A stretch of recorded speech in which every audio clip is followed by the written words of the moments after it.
Danville City Commission for this evening, Monday, December the 13th. The hour is 5:30, and I welcome each of you and call us to order. And I'm going to do the prayer tonight. And it's going to be an individual prayer because with what we've experienced, not only locally, but God help them in the western part of the state, I'm going to ask for a moment of silence. Because I don't have anything to say that would be appropriate. Amen.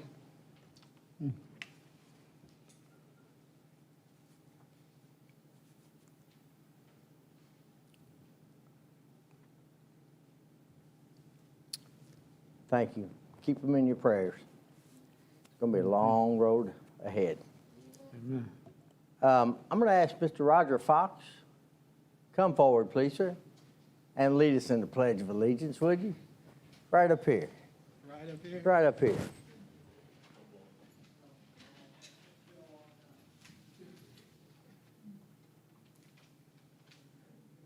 I pledge allegiance to the flag of the United States of America, and to the republic for which it stands, one nation, under God, indivisible, with liberty and justice for all.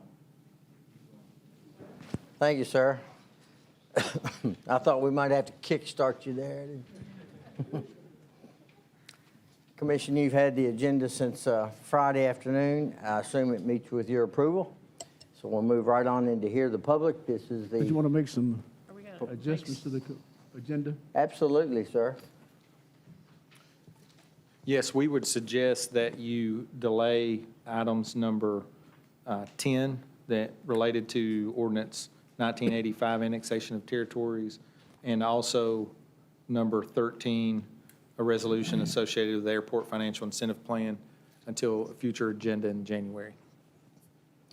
And the reason we're doing it, sir? Out of courtesy to the stress at the facility. Yeah. That's a good move. Anything else? I'll move to approve the agenda as amended. Thank you, sir. Is there a second? Second. Thank you, ma'am. Discussion? All in favor, say aye. Aye. Opposed, like sign. It is amended. We'll move right into the section called Hear the Public. This is the public's opportunity to take 3 minutes at the podium to address anything that is on tonight's agenda. The same thing will happen later on to do the same on any item that is not on tonight's agenda. So the floor is yours.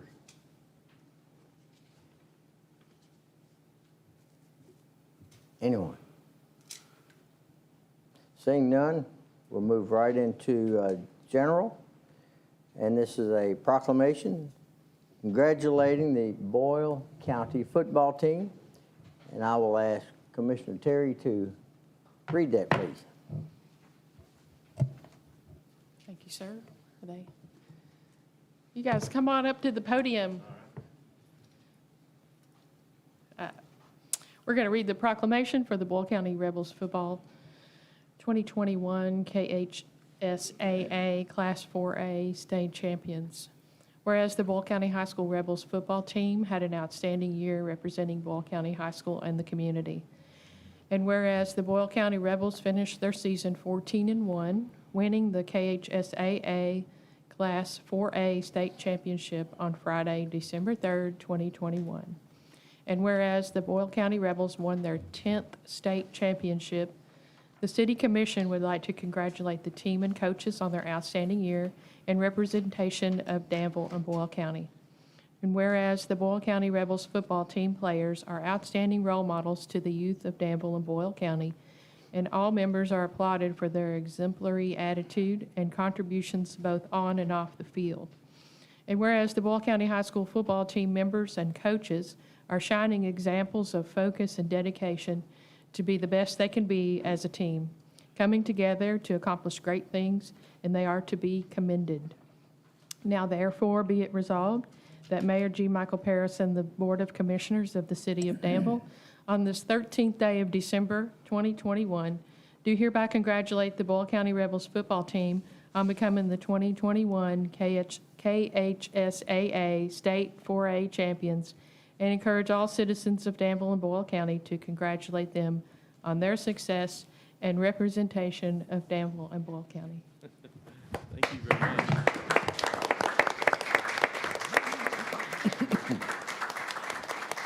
Take that back. Yeah. I'm coming to you.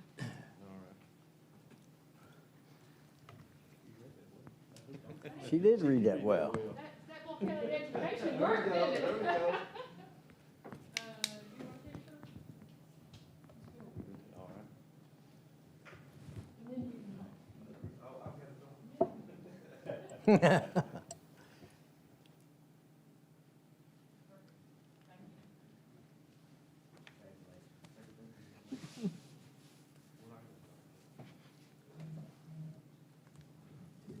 Yeah, I think so. Yeah, it's on. Just want to brag on our kids and thank you all for doing this.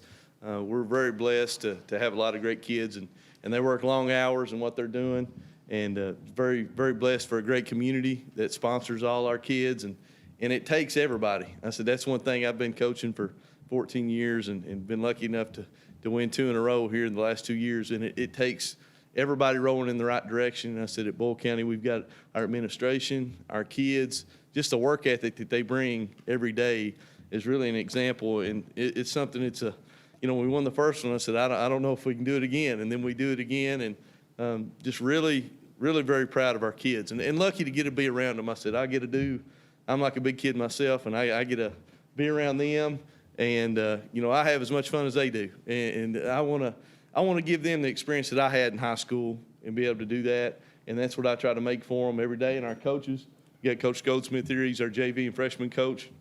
We were just meeting actually about what we're going to do for next year and what we're going to do and try to help our kids be the best that they can be. But just very, very blessed to be here, and thank you all very much. Who called that play early in the game when you're 4th and 1? That was me. We got. I said there was some. I didn't think twice about it. We were kind of there, and I said, if we can't get a half a yard, we don't need to win it anyway. And we got great coaches. Our O-line coach is Travis Lefew. Our O-line had been, the line of scrimmage is where you win it at. And I felt like if we can't get a half a yard here, then we're going to be in for a long night anyway. So that was just belief and just the hard work. That kind of goes back to, they're showing up at 6:30 every morning starting in January. And we're working hard every day to get where we need to be. And, that just kind of went back to, hey, I believe in you, we're going to get it. And I did tell them that before they ran out on the field, we better get this. But, that was just kind of going into the mindset of our team. I felt like that set the tone for the whole game. Coach, I just want to say that I am the only rebel up here. I happened to have been in high school when Coach Smith came, when we were not winning anything. And he built that program. You had some big shoes to fill. Yeah.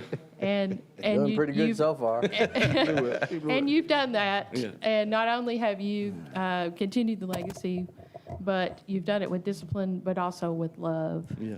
And we appreciate that. I called Coach Smith. I said, after our first, I'd been there probably 3 or 4 weeks, and I called him and I said, Coach, I appreciate the culture that was brought there and what he did. Coach Smith, Coach Hester, Coach Pardue, all those guys that were for me. And, I took this job. There was a big shoes to fill of saying, people, why would you don't ever want to follow the man. You want to be the man after the man. And, following him, it was just something that made me want to step up and be better. That was something I looked at as a challenge, and I wanted to do that and been very blessed to, obviously a lot of things work in our favor to do that, but very blessed to be here. Yep. We're glad to have you. All right, thank you very much. Thank you all. Congratulations All again. right, thank you. Mr. Mayor, I'd like to make the motion to accept the Boyle County proclamation. Thank you, sir. Is there a second? Second. Thank you, ma'am. All in favor, say aye. Aye. Opposed, like sign. Thank you All again. right, thank you. Congratulations, man. Congratulations. Item 2 is the Arts Citizen of the Year announcement. Mimi, you're on. Thank you for having me. I have with me today, there he is, Caleb Conover, who's a member of our board. And we appreciate the opportunity to make this announcement. Several years ago, the City Commission was very gracious to invite us to have this opportunity. What we're doing tonight, for those who are not familiar, every year the Arts Commission names the Arts Citizen of the Year. And so we are making that announcement today for the first time. No one else knows except them. And we're proud to say this year, the recipients, and there are two, Gaynella McGuire. Many of you know her. She has been in our community and giving to our community for many years. And then maybe perhaps new to some of you is David Walden. David is in Paravel, and we are very grateful for his contribution to the community and the county. So thank you very much, and we'll see you in January with them. Thank you. Excellent. Thank you. Item 3 is the ML King Committee proposal. Hi there. Hi. Your name, please. Hi, I'm Alethea Bruzek, and I have with me James Hunn here to ask for $4,000 for our, we're planning an MLK celebration for 2022, and we're asking for $4,000 to support that. Do I hear a motion? I'll move that we allocate $4,000. I'll accept. Thank you, I'll Commissioner second. Cardle, and second by Commissioner Atkins. Any discussion? Would you ask her to review the outline for the day for us, so the public can hear about the outline for the day? The schedule for the day? No. Okay, well, so far, we've pretty much just been planning. The event is going to be on January 17th from 12 to 2. Please note, all of these things are still in the planning phases, but I'm going to share our thoughts at this time. We're thinking of having a meeting.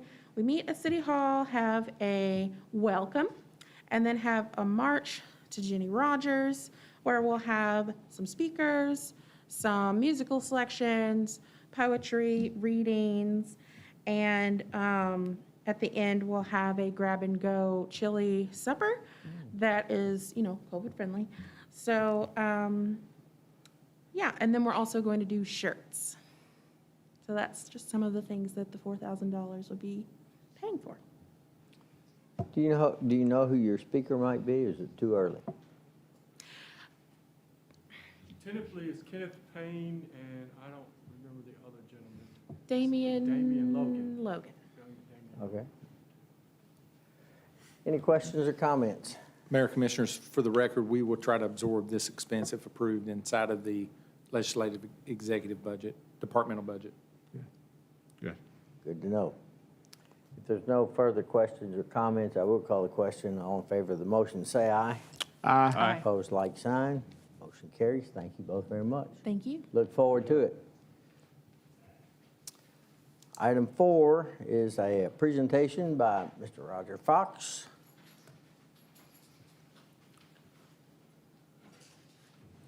I also have Tim Kitts from the Housing Authority with me, Michelle Marple, Gwen, the great team from the Housing Authority. I appreciate your all's time this evening. A few years ago, we were in a Boyle County ASAP meeting, and we were sitting around talking about needs for our community. And one of the biggest needs that always tends to pop up is housing and the issue with homelessness. And you may not know it and you may not see it, but if you drive around our community tonight, you're going to see the homeless population that we have in Danville and Boyle County. It's a hidden population, and you really have to be kind of trained or shown that these are the people that are homeless. And so we began to work together as an ad hoc committee, and a lot of different agencies, the Shepherd's House, New Vista, the jail, county government, city government. We all work together to come up with a way to show people really the need in our community. And, some of the biggest things that hit us were, 60% of the people that come through the Shepherd's House who are being recently released from incarceration identified as having some type of homelessness or, long-term stability. They didn't have anywhere to go, you know? And I was able to look through the files and see that and talk to clients about it and realize that this is a problem. I was able to go out to the jail and talk to Chad and Brian and say, you know, what happens whenever you have inmates who are being released that don't have anywhere to go?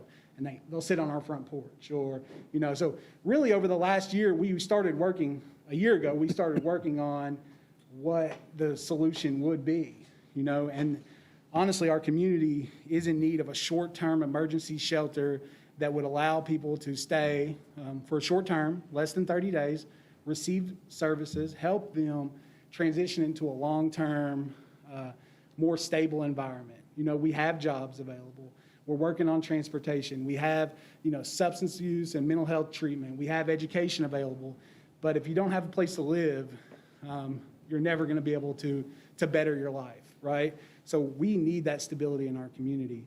A year ago, Tim called me and he said, hey, I have this grant that we're going to be receiving. And I may have emailed this to everybody, I'm not sure. But he said, would Shepherd's House mind providing the case management services for this program? And I said, yeah, anything that we can do to help.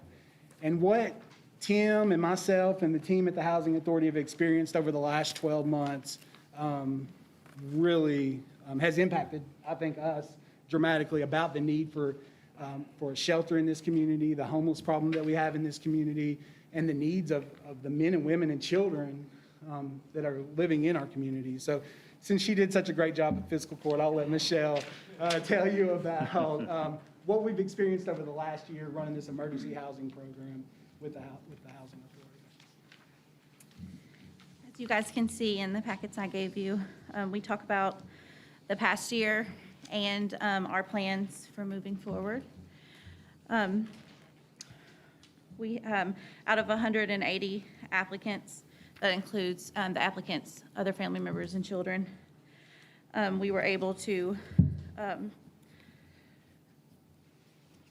I'm sorry, there were 88 applications with 180 applicants listed.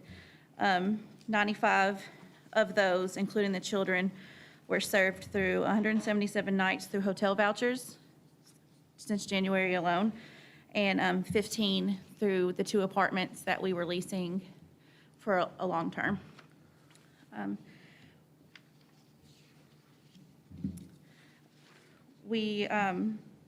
There was case management provided for them, and we started realizing a lot of things that we needed to do and change.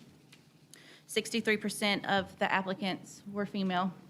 So moving forward, we would like to have a place where we can do kind of an emergency transitional housing program for women.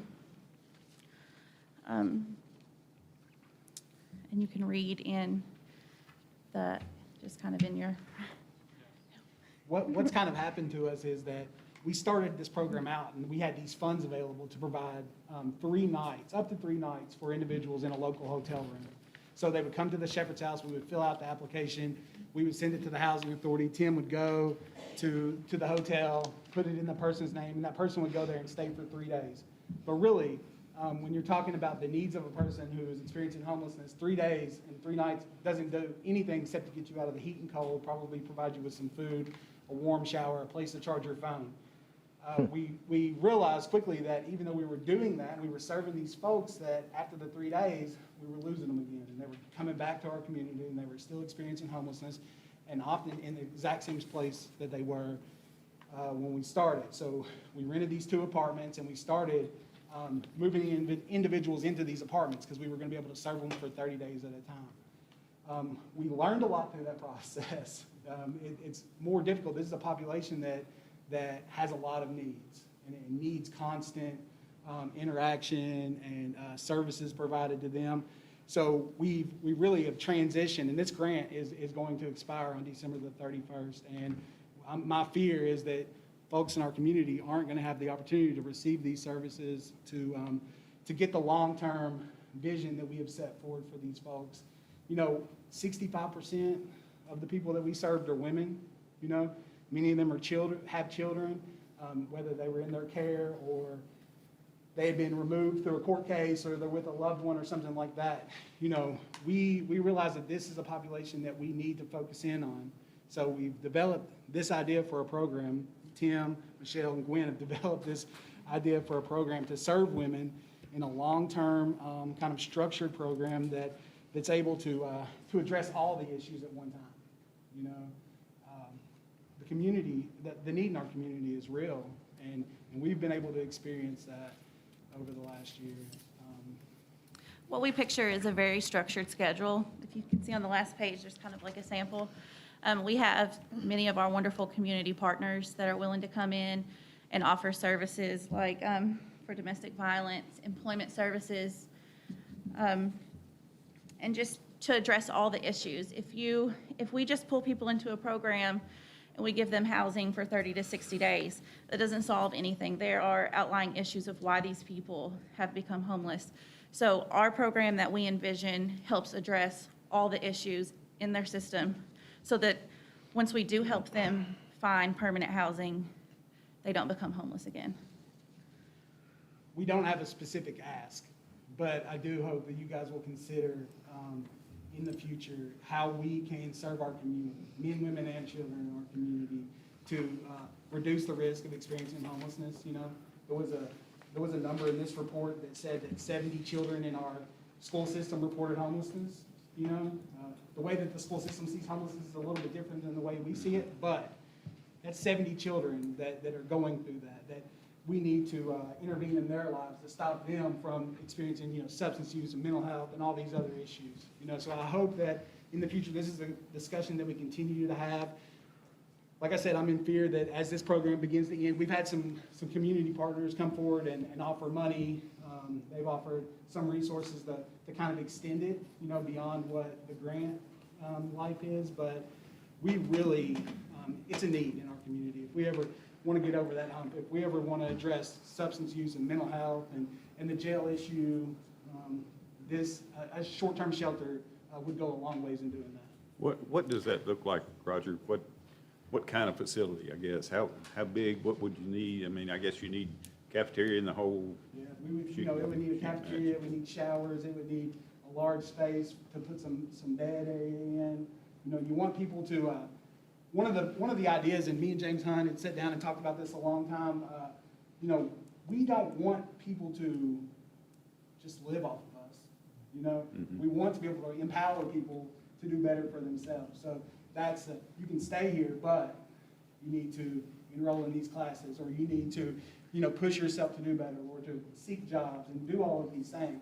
We want to empower people to do better, give them the tools to do better. That's in a part of the contract they would sign for the emergency housing program would make it mandatory for them to come to the daily activities, to seek jobs, 3 a day, job applications, until they're working full-time. That's going to be mandatory.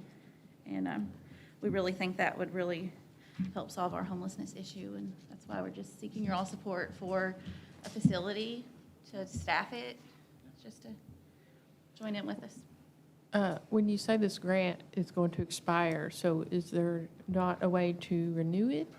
We're hoping, they tell Tim that it's possible that it may get renewed, but it expires on the 31st of December, and we haven't heard anything about it being renewed yet. Okay. So- Is there anything we can do to help you with that? No, okay. Yeah, I was just making sure. No. Yeah, and this came out of the COVID pandemic is the reason that they created this grant in the first place. And so they were kind of looking, it's Kentucky Housing Corporation. Yeah. And so they were kind of looking at the numbers to see the need and if the pandemic was still going on and on and on and on. So they said they would let me know, but as of today, there's been no word on that. So- Okay, all right. I And just it wanted just- to make yeah. sure if we could help in any way that we could do And that. just the gap there, and the reason that the Housing Authority got involved is, you all may not know this, but for public housing, it's about a 6 to 8 week process to get someone into public housing with the application process. On top of that, our single bedroom or 0 and 1 bedroom waiting list has been closed since August, with about a year and a half wait list currently. So the need is great, and we field calls almost daily of folks that are being evicted from their house or trying to leave a bad situation, and they have nowhere to go. And so the need is great in this area. So. And Roger, could you explain, I know you say our homeless is a hidden population. Can you explain to people what our homeless Sure. population looks like? Absolutely. A lot of times, there's going to be a co-occurring disorder that's involved with this population, whether that's mental health or substance use. So a lot of times for people like me who suffer from substance use disorder, I'm homeless, but I might be crashing on Michelle's couch, or I might be staying with a family member, or, so really, but I don't have that stability. One little thing is going to lead me to, if I get incarcerated, right, and then I'm released, say I'm incarcerated for 7 days, I might lose my place to live, So that's when I say that hidden population. It's also not hidden. I mean, there are 10 cities in our community that you can walk up on tonight where people are sleeping in tents, and it's cold outside, so you can imagine what that's like. We have that in our community. I will also add, a lot of our homeless population in Bull County are sleeping in cars. Yep. They utilize Walmart, Planet Fitness, 24-hour facilities, and that's why most of them are not seen. Yep. They're hidden in plain sight. It seems to me, just the way I'm wired, I would sort of come up with, I guess, the ideal, and maybe, that's your goal, and then, it'll take steps to get there, but I'd like to know what, y'all come up with. This is what we would really like to have, this is what we really need, and then we'll go sort of start from there. So one of the biggest things is always going to be the stigma that's attached to a homeless person or anything like that. So, locating a facility that is adequate to locate, to get the resources, right? We don't want it to be out in the county somewhere where people can't walk to jobs or access health care, but a facility within the city that may be on the bus line, or, that so they can get to work, they can get to health care, they can get the treatment, whatever that is, right? That's our biggest need, locating a facility that's adequate, that has enough space, that isn't going to cause a huge uproar with the community, because that's a problem. And I'll say this real quick, is Gwen and Michelle have worked tirelessly on putting a plan together for going into 22. We brought Michelle on mid-year when we saw that the need for extended case management was there. We just recently brought on someone to help us with fundraising. So we're taking the steps. We need the place. Mm-hmm. That's the biggest thing. We've met with fiscal court, now we're, presenting it to you. So anything out there that you can see as a, big enough facility, somewhere like what Roger said is close, because a lot of these folks don't have transportation. So that ability to get to a job or get to the hospital or whatever within walking distance is huge. So that is a big need. And I guess the other short-term thing is that if the community, the city and county and our entire community was to raise a quick $100,000 to replace this grant, that'd be a temporary fix while you try to resolve the location issues and the more permanency about the issue. I was going to comment about the plan, the requirements for someone to get into the program. I think that's excellent, because you mentioned about being a stable, contributing member of our society, and these things on your plan would simply do that, especially the schedule. I want to commend you all, and Mr. Kites, I wish you the best in receiving the grant again, but in lieu of that, we need to try to find a way to get our community real quick to raise $100,000. We can talk about facilities and all that other long-term stuff, but what you've been doing this year's been tremendous, and it's going to expire. So that's why you're here tonight, is to get some. We're definitely beating the pavement here. Yeah, I know you are. Reaching out Yeah. to churches. Yeah. and individuals to bring them on board to walk with us through this journey. But, yeah, so we're definitely making a plan whether the grant expires or not, because we do see this as such a big need in this area. Well, you should be commended because, for some reason, we finally got our community to recognize the fact that there are homeless people in Danville and Boyle County. That's your biggest success thus far, probably, is that we now realize it. So I want to commend you and thank you for that.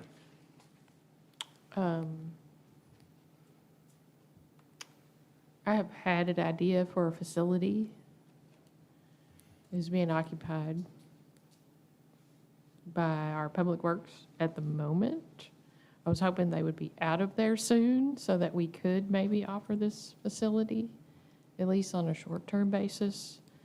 But I understand that our construction has been delayed for our other building to get them out of that one.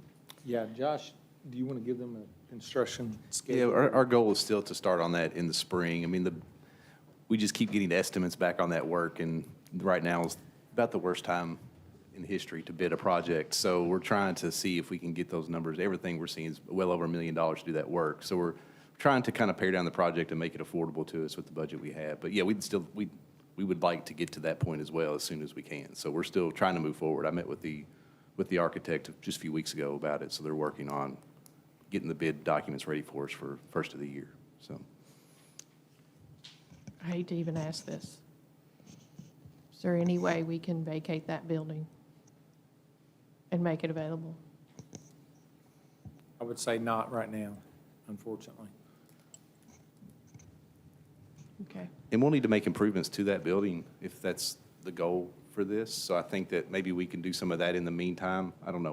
Let us think about that in a little more in depth, and I'll get with you all and see what we need to do to it and start down that road, because that'll be process as well. I So, just feel like we have a facility that would probably work, and we need to get that taken care of if we can, as soon as possible.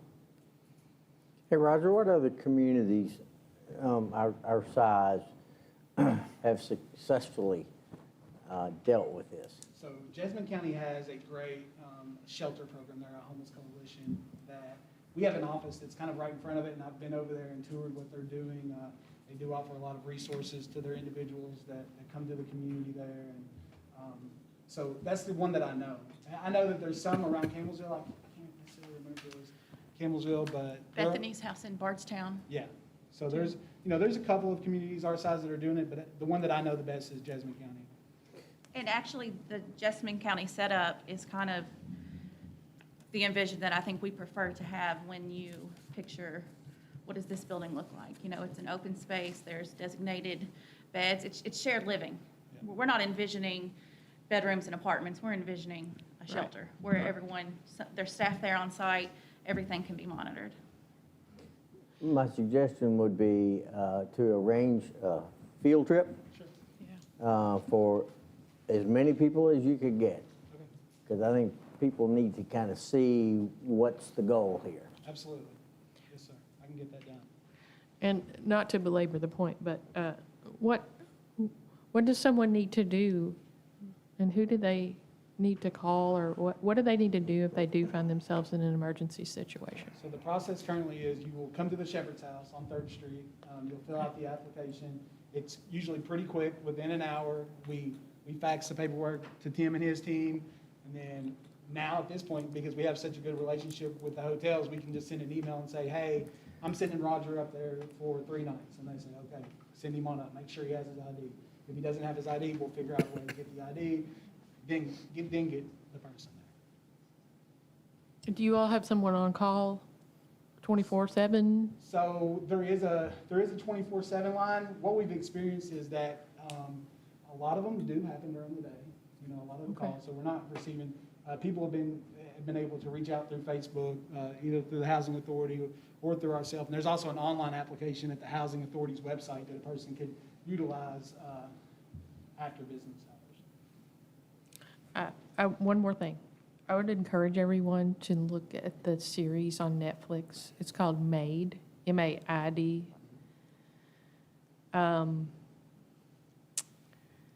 It is based on true situations, and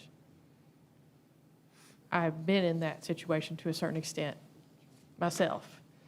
And it really shows the true, in my opinion, it does show the true frustrations and the true stories of what people actually face. I agree. So, Those are the women I work with. yeah, those are the women that are in immediate need, and navigating the system is very difficult. Well, we appreciate your all's time. We won't take up any more. Thank you for what you're doing. Thank you. Yeah, appreciate Thank it. you, guys. Item 5 is a presentation from the Heart of Danville.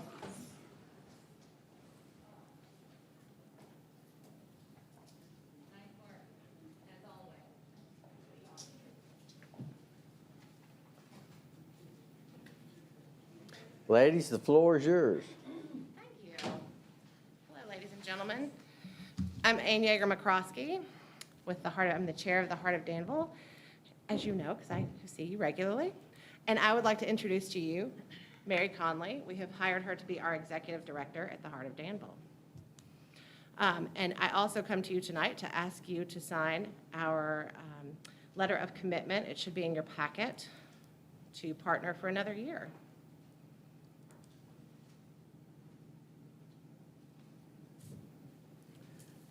Do you have any questions for me? Let me ask the commission, do you first want a first and a second to start discussion, or would you prefer to just have discussion? Let's have a motion in a second. Is that your motion, sir? I'm going to move that we approve the letter of commitment. We have a motion. Is there a second? Second. Thank you, ma'am. We are in discussion.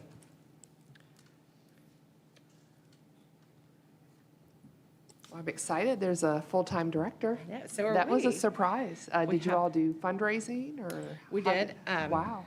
I hate that you all weren't there, but we did. A large event back in September 24th, Bluegrass and Bourbon, down at Constitution Square. And it was our big fundraising event. We're hoping to make it an annual event for the Heart of Danville. We sold tables and tickets, and we sold out. We sold out almost 2 weeks before the event, which we limited the numbers this year due to COVID. And with planning everything, we had to plan ahead of time, and not knowing what was going to happen with the Delta variant, we just decided better to be safe than sorry this year. So next year, there may be more tickets, and we're looking at hopefully doing it again in the fall. So I was hoping to go to that. I couldn't, so.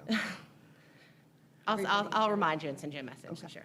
Earl, I know that the city has the accredited person. We're paying for that. Any thoughts from you or Councilor Dexter? Mayor, may I ask, paying for what? My understanding is we have I may be using the wrong term, but the accreditation person, accredited person? Are you talking about the historic for your CLG? The historic preservation person for your CLG? The historic preservationist, yes. Okay.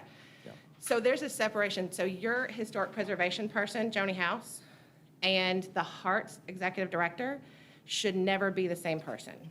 That should have, number one, it should have never been allowed back in the day.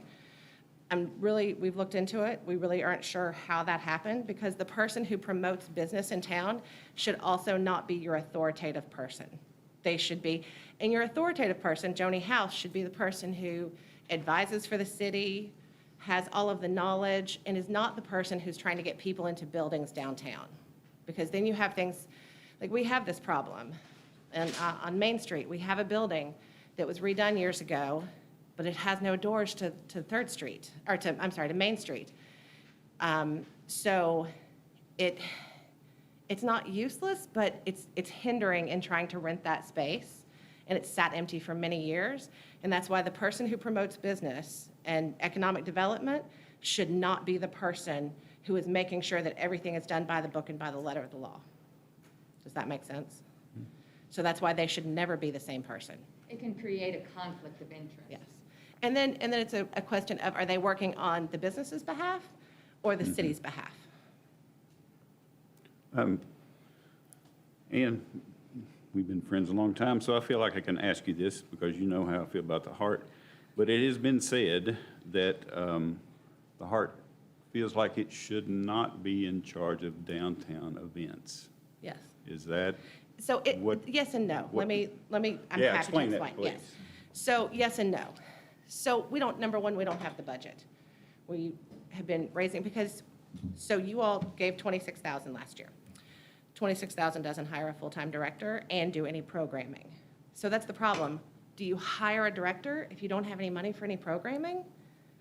Do you see the conundrum here? Sure. So, and truly, the mission of the Heart of Danville is not necessarily to do events. It's for historic preservation, for business vitality, and economic development. So it's not that the Heart is anti-events. We've been a full volunteer. We've been run on nothing but volunteers for the past year and a half. So Mary's been with us for 2 weeks. However, what the Heart should be doing is helping to coordinate and collaborate to bring in all the different entities into, and that's where it came up with the Christmas parade, because I wasn't thinking of one particular. right, but that's one of the glaring, obvious things that's out there, is that the Heart didn't want to do the Christmas parade, which is not how it is. I more than anything, we want downtown to look like a Hallmark movie. I want trees all the way down the street, gingerbread men in front of the bakery, you name it. I want people to say, oh my gosh, it looks like Hallmark. Let's go downtown. But that's what we need in order to, so right now we have 5 businesses that want to move into downtown Danville. And we don't have a building to put them in, any of them. One of them's an antique store. And this is a problem. And this is where we need to work first and foremost with you, the city, on incentives on the front end, ordinances on the back end, to make, right now we're at a 20, we talked about this last year, a 25% vitality rate. If we could move that up to a 50, 60% vitality rate, then events wouldn't even be an issue. Everybody would be wanting to do events downtown. We could be helping coordinate everyone doing events downtown. But right now, what's most important to our downtown to keep it from shuttering and to move it forward is to fill up the spaces and to make them vital spaces so that we could handle 5 more restaurants and as many more retail or more at the moment. But we literally don't. There's one building that I could, if you said, I want to move, I have a business I want to open, there's one space right now I could take you to. The door to it is not street facing, and it's set up for offices, and the owner doesn't want to reconfigure the inside. So that's the biggest issue facing downtown.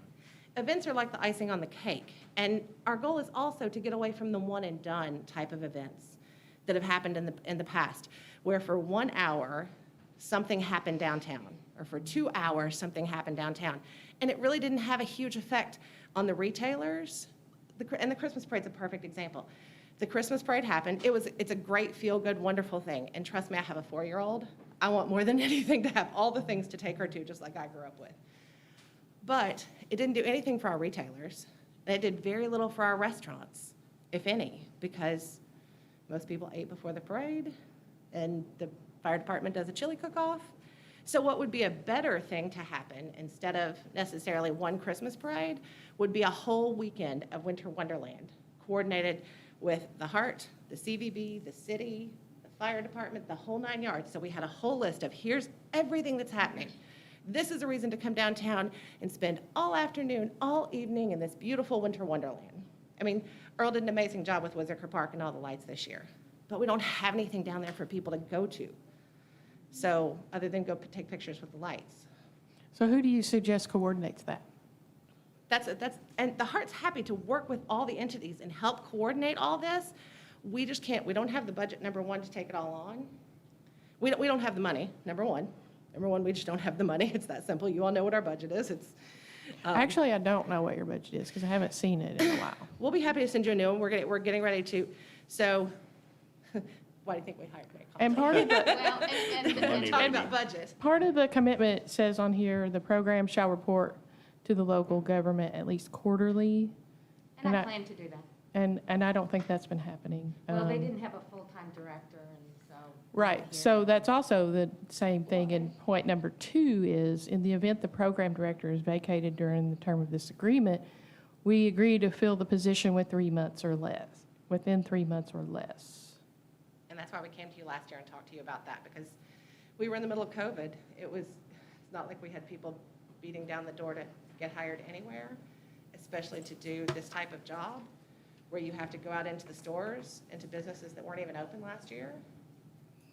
I would like to, I don't mean to interrupt, go and I ahead. apologize. I would like for you to take the opportunity to spend some time on the strategic plan, because the strategic plan itself talks about the 4 points, and there's a transformational strategy that occurred back in 2020, where the board felt like that a lot of these events were not creating a return on their investment. So what they did is they've reviewed how they were going to move forward in accordance with the National Main Street Program and the strategic plan that I gave you all before we came here tonight outlined everything that we had talked about, what we were planning on doing. And in addition to that, there's a lot of work that is contained in the executive director's position,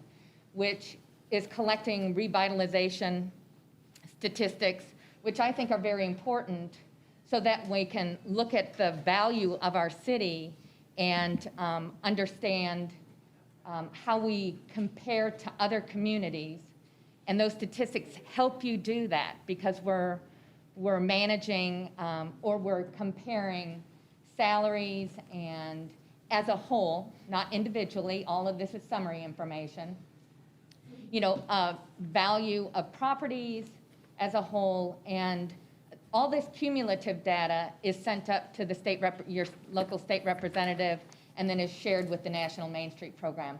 Reinvestment statistics are done quarterly. They're done with everybody in our footprint of 220 businesses. And I'm going to start doing that in addition. And because there's not the substantial funding from the city, which is just fine, one person, again, we're talking about one person sitting in an office. I know we have a lot of volunteers that sit on boards, but you know how difficult it is to sit on a board and run a regular job, and in addition to that, run a household and possibly take care of other people outside of your immediate family. So you have to understand that the volunteers that we had there prior to my coming are getting tired. They're getting tired. And so now it's my turn to come in, revitalize the program. I've got to do some fundraising. And I've started that because there hasn't been a lot of fundraising done in the past years. I've got to do some background work and reconnect with our donors that we've had in the past, because with COVID and the quietness of the environment, the donations are a little slower in coming, and we all know that there's a lot of people out there who at once, everybody's looking for money, people. I mean, I get lots of requests in my mailbox every day, especially at the end of the year. So, I had a conversation with City Manager Coffey, and I will be very frank, I told them that they didn't hire me to be an events director. And that's not what the executive director's position, job description says, that that's what I do. So I would hope that we would focus on everything equitably, as opposed to not just looking at one specific thing that, may need a little work that we all need to work on together. And Kevin, let me go back. So that's the other issue, is that for too long, the heart tried to be everything to everyone. You want to go to the microphone, please? Yes. So that's part of the problem, is for too many years, the heart tried to be everything to everyone and did all the events, whether they actually furthered the mission of the heart or not. And unfortunately, that's part of how the heart fell into the state of disrepair that it was in. The foundation was broken, the systems were broken, and that's what we spent the pandemic and our director leaving at the same time actually was a godsend. And the board who voted that they believed that our Main Street program was worth saving. So that's why I say it's not that we just can't do all of the events for the city. We want to work with the city. It seems to me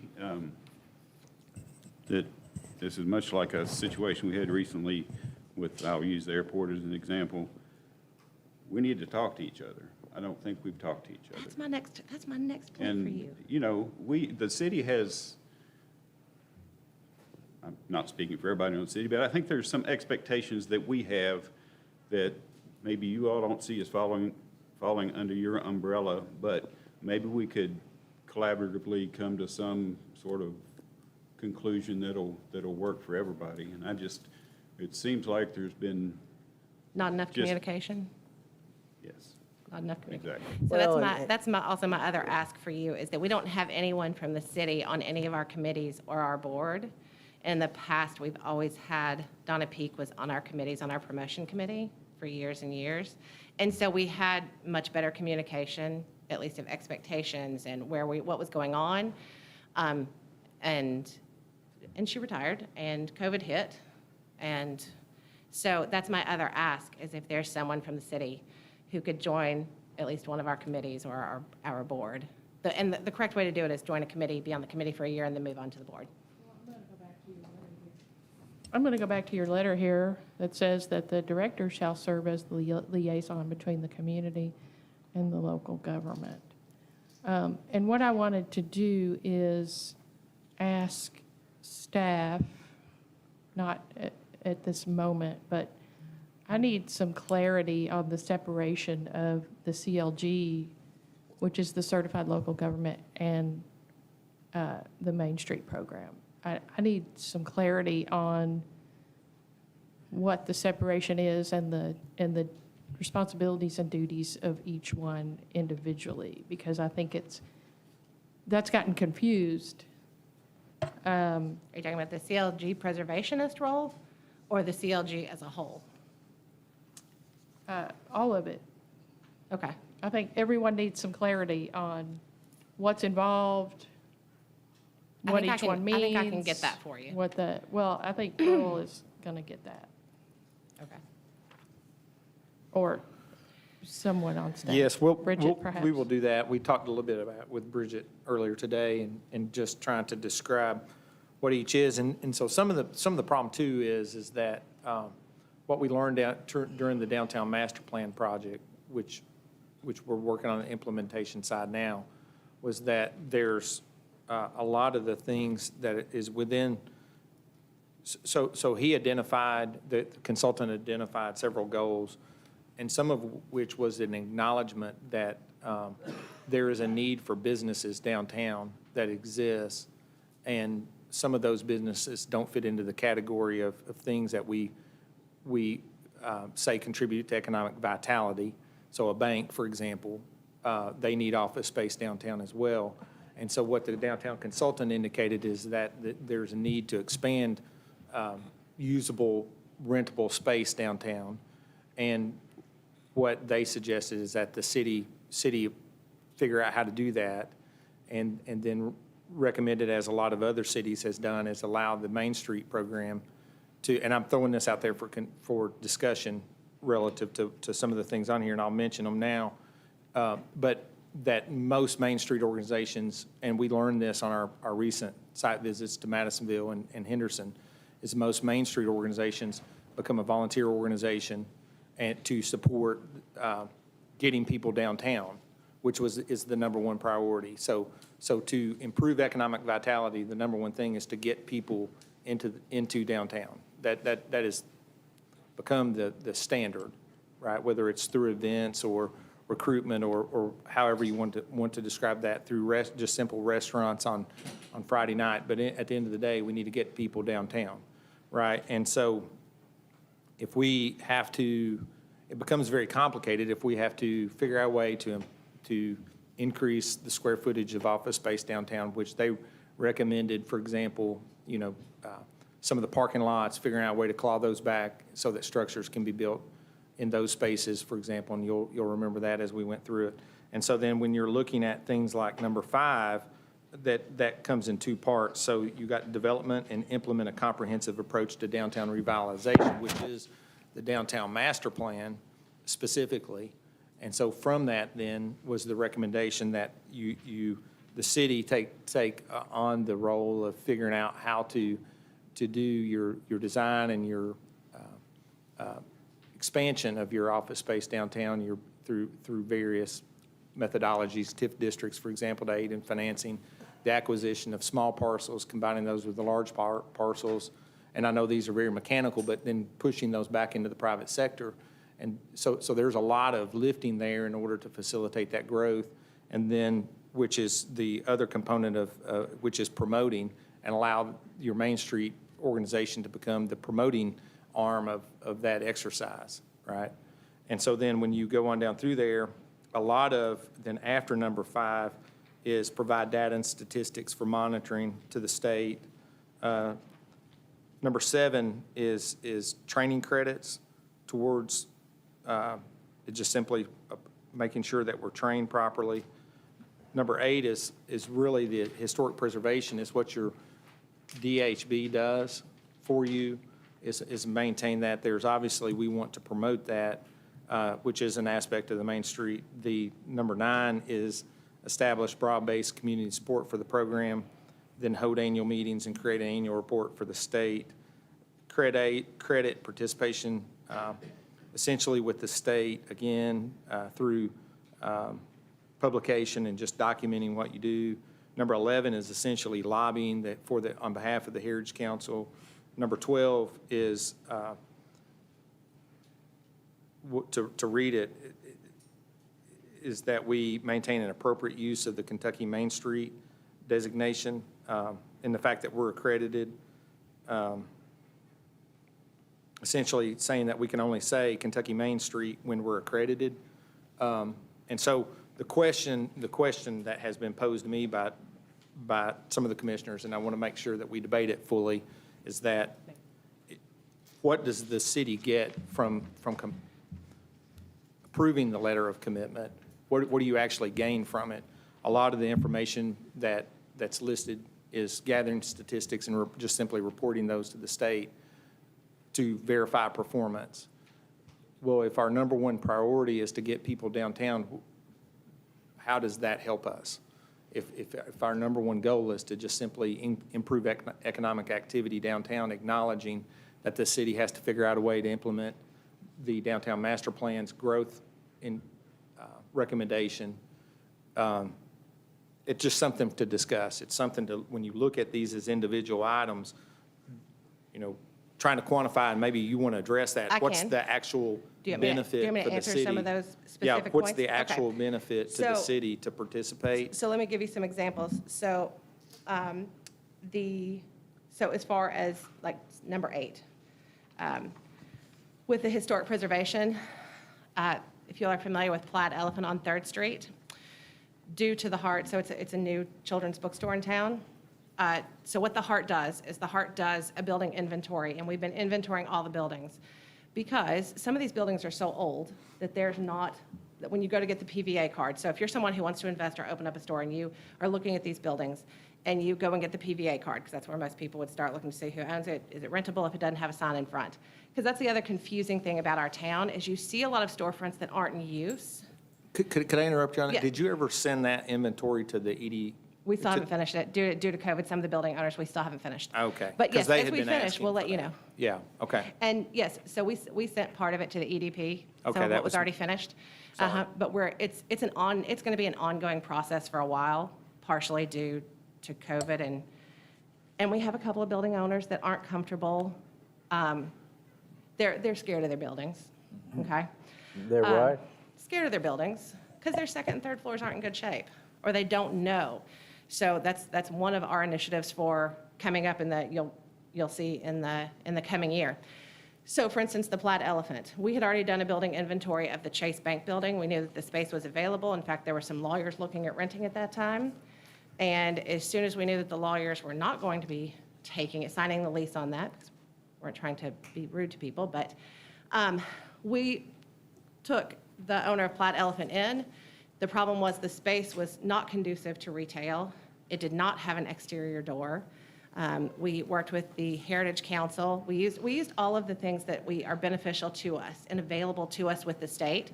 So we used the state architect. We coordinated the state architect with Joni House, and there was a doorway. It was there. It was just covered up. You just couldn't see it. So that's why it was never an issue for the AHB, because we assisted in helping the building owner, the business owner, and the plan, the state architect. It was all approved. Joni House gave her stamp of approval, went before the AHB. And so taking that space from an empty office space that no one knew existed into a viable retail space, that's how. The other example of this is the third floor of CenterWorks, on the third floor of the Hub building. So our board member, who's also on the Heritage Council, connected them, so Malcolm Bryant actually redid the windows, and historically they are he preserved them versus replacing them, which adds, not only does it add to what the building is, but it also adds to the economic vitality of that building and the preservation for the city. So those are just some examples, and I can go through and I can keep giving you examples of all the other things, and I'll be happy to write that up for you. Can I interject the thought and make some comments? You know, Yes, sir. I came to City Hall today for a city commission meeting. I feel like I now find myself in the midst of a Kentucky Main Street workshop. That's really not what our meetings are for. I like your handout, Know the Difference, Main Street, CVB, and Chamber. So probably what we need to do is, you're only here for a letter of commitment. We need to make a decision, yea or nay, for that. But I think I need to request that we ask staff to put together a workshop with all these folks who are somewhat dealing with all these things downtown, because the things that I have in my mind about what Hart should do and what Main Street should do, and see, they're all sort of just, after hearing this discussion, they're all just sort of running together. So I would suggest that you're off the hook right now, move this meeting along, and request the staff put together something real quick to have us have these things ironed out. Because the truth of the matter is that, COVID or not, we've not had any activities, celebrations in our downtown Denver for X number of months. I'll be nice. And I don't know who's responsible, who's not responsible. I think it's workshop time, so we can get an understanding as city and county officials, but also so the community can get an understanding about what X, Y, and Z is responsible for. Because I feel like right now I'm in the midst of a workshop, and I want to move us along. And I agree. We have until January 15th for this commitment. Actually, technically, probably January 30th, because it goes through January 30th. I would like to see what has actually been done to fulfill these in the last year or several years, and what the plan is, if we agree to this, what the plan is to continue to fulfill these. And also the difference between this and the CLG. So could I coordinate that with Ashley and Earl, I'm sorry? a workshop? Yeah, Would that work? so if you want to withdraw your motion or whatever you choose to do with your motion, we can coordinate that in advance of the deadline, the actual letter deadline in January, if that's what you desire. It's your call, Commissioner, because it's your motion. Well, I don't know if I'm trying to rush something between now and January the 30th. I just feel like that these organizations exist, and they exist with the support of the city and the county, or they exist without our support. I just think it's really important for us to know what they think their responsibilities are. And I think it's important for them to hear what we think their responsibilities are, and that there be some coming together of who's going to do what. It seems like there's a lot of confusion right now. Yeah, and So, Mary, welcome to the confusion. And that's I've been doing this for 29 years, I'm right there. and that's where we completely agree that communication is key. Communication is key. You were going to say something, Earl? well, just when you're talking about a downtown event, that's fulfilled a lot of times with volunteers. The Heart of Danville has been, as an organization, a supplier of those. And the city has often provided funds or in-kind labor or work to support those, not always money. And so it's not always about money. Sometimes it's about control of the traffic. It's little things that is not thought of. We installed electric, for example, at Whisker Park so that events could be more easily accessible there. There's a lot of things that go into that behind the scenes, and that it has always been a joint effort. It's not always been about just the money side of it. Sometimes it's about scheduling it. And I think this is a good time to take a look at how everyone's role folds in with us forming the Economic Development Authority. It's some restructuring on our part, but we also, everyone needs to know what their role is moving forward. You're right, Denise. Thank you all for your time. So we have a motion. Wait, did we ever decide? We have a motion. Okay, sorry. We do have a motion. We are in discussion.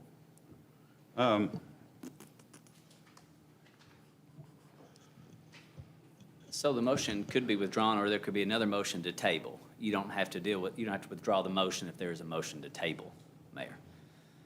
Determining how people want to proceed, unless a vote is going to be had. Well, I don't mind to withdraw the motion if I have some, and I'm sure, or we'll make it happen. And, I just want to get to the point where if business A comes here, we know that this entity or these folks deal with it, or if we're going to have a mule festival, that these people deal with that. And just get together and, I think we're all on the same team as we always are. We just I hope a so. little bit inside out right now maybe, or just a little, no communication. So I will withdraw it and we will discuss it further. We will be on a timeline since we have to turn everything in by January 15th. Yes. Okay. Okay, thank you so much for your time. Thank you. Thank you. All right. Item 6 is the approval of the minutes of 2 previous meetings, November 22nd and December 1. Chair will entertain a motion for the approval or I move to modification. approve the minutes of the previous meetings, November 22nd and December 1st of both 2021. Thank you, Commissioner Atkins. Is there a second? Second.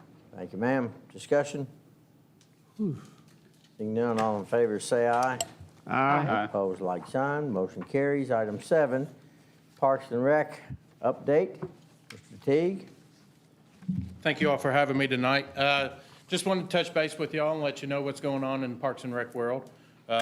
This year, it's a little different compared to last year. We're able to have a basketball season, so that's some pretty exciting news on our end. Just want to throw some statistics out to you. Currently this year, we have 529 participants, and all of that equals out to about 51 total teams, and that's ages ranging anywhere from kindergarten to 12th grade in high school. So we're pretty excited about that. In addition to that, we also have 92 participants in our cheerleading program, and that is equivalent to 10 total teams. So come this winter, we'll have a lot of kids active in the community and being able to stay active in something that they enjoy. Games will probably start around the first or second week of January. Currently, we are holding practices at Jenny Rogers, KSD, Tolliver, and Paravel Elementary. So we're looking forward to that, and we're ready to get the ball rolling. Very good. And if y'all have any questions, I'd be glad Questions, to answer. comments? Great numbers. Yeah, it is good numbers. So we were hoping for somewhere around that area. That's traditionally about the average numbers that we do have. Of course, coming off of last year without having a program, it was kind of hit and miss. I think there were some programs throughout our community that took place, and I think maybe we feared for a minute that they may take some of our numbers, but Fortunately, we have a really really good number of participants that are taking place in our program. So we're excited about that, and we look forward to starting the season off come January. Did I hear you'll be in Jenny Rogers? We are. We're currently Okay. utilizing that right now That's for what I was practices. thinking. Okay. We are also holding cheerleading practices there as well. So that gym's in full force throughout the week. I think a lot of people in our community are excited about having that facility as well as ourselves. So. Evan, tell me how these numbers compare to other normal years. I think they're right there with them. Okay. You know, I'd mentioned earlier that I was afraid that we may not be where we were due to the circumstances that we've been going through with COVID and everything. But they're where they should be, in my honest opinion. I think that's a healthy number for our participant level. Okay, good. So, 2 questions. yes. Are the bathrooms clean? Are the bathrooms clean? Which bathrooms? No, Well, they particularly are. the women's. They are. We do our best. Our maintenance staff does a good job of taking care of those bathrooms. They get checked often. You know, I know that's always been a complaint in the past. You know, in all honesty, at times there is going to be a messy spill. You know, it's hard to wait on those bathrooms hand and foot.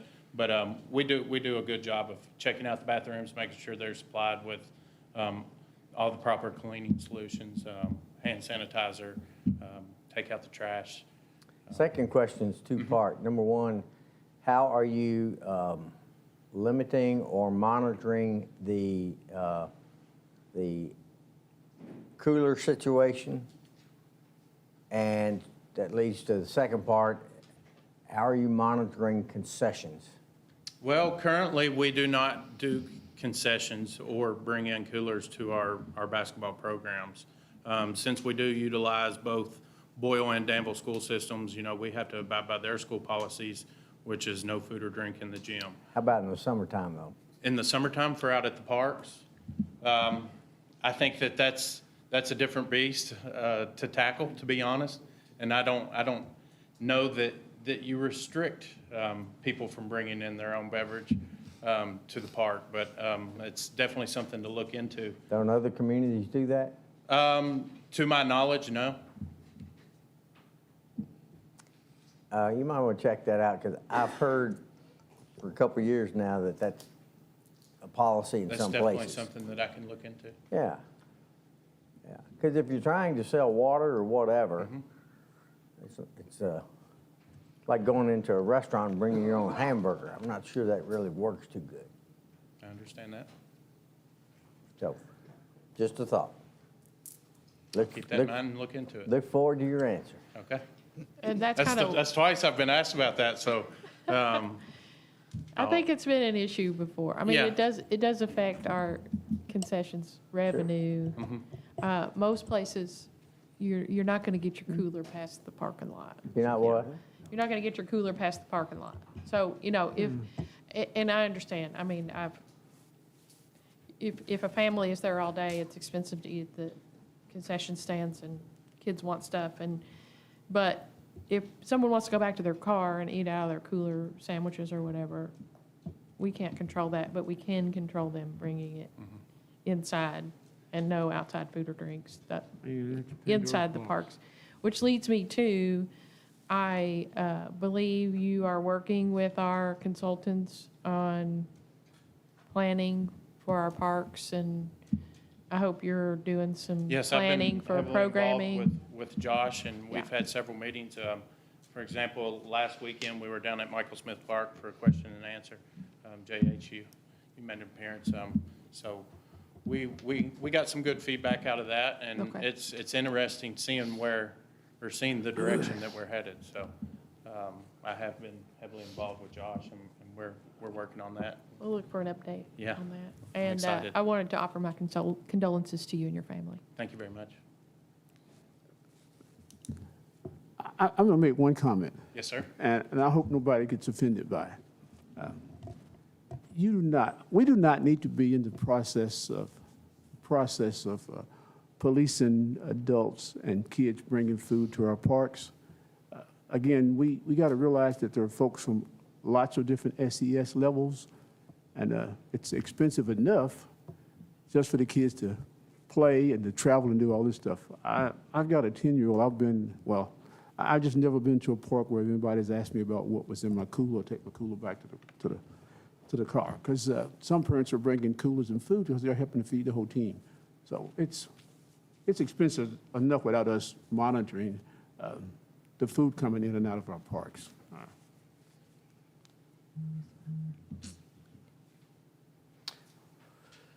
Anything else? Thank you for your good work. Thank you all very much. Have a good evening. Thanks, sir. Thank you, Evan. Item 8 is municipal order number 12-13-01-2021. This is a holiday pay revision. Mr. Boyd, once again. Yeah, good evening, Commissioners. Hope everybody's having a good night. What you have in front of you is management team has taken a look at our holiday pay policy. We have basically what we have is in our policies and procedures handbook, the holiday pay policy is listed in 2 sections, one under our compensation plan and one under our benefits plan. The language in there had some conflicting language in it, and so what we've done is we've kind of modified the language in the policy to adhere to the intent of how holiday pay is to be paid to employees with the city. Essentially, in front of you, you've got a copy of the revisions that we're presenting. Essentially, what we're recommending is eliminating the language out of the compensation plan and clearly identifying the language within the benefits section or the policies and procedures handbook for 2 reasons. One, for application of the holiday pay by management for their employees, but also the understanding of how the holiday pay policy works for employees. And essentially, the intent of the policy is that when an employee receives holiday pay or any time worked on a holiday, that time is counted towards the 40th hour for overtime calculations. Additionally, we've also requested some revisions that the city now has a lot of different work shifts. You know, we have employees working 7.5-hour days, 8, 10s. And so what we're recommending is changing that language where the current policy states that employee gets a straight 8 hours of holiday pay. But now we're asking that the policy align with those work schedules, that whatever the work schedule that the manager sets on that day, whether it's an 8-hour, 10-hour day, that the holiday pay is applicable and equivalent to what that work schedule is. Essentially, there's not a lot of revisions here as far as the change in the policy. We're just asking to clean up the language to make sure that it's clear and concise for the manager and the employee. Do I hear a motion?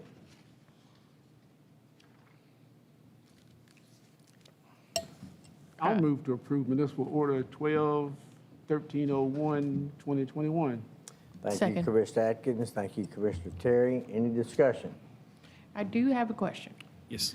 I think that this was, some sort of change was attempted probably close to a couple of years ago when you first came on staff.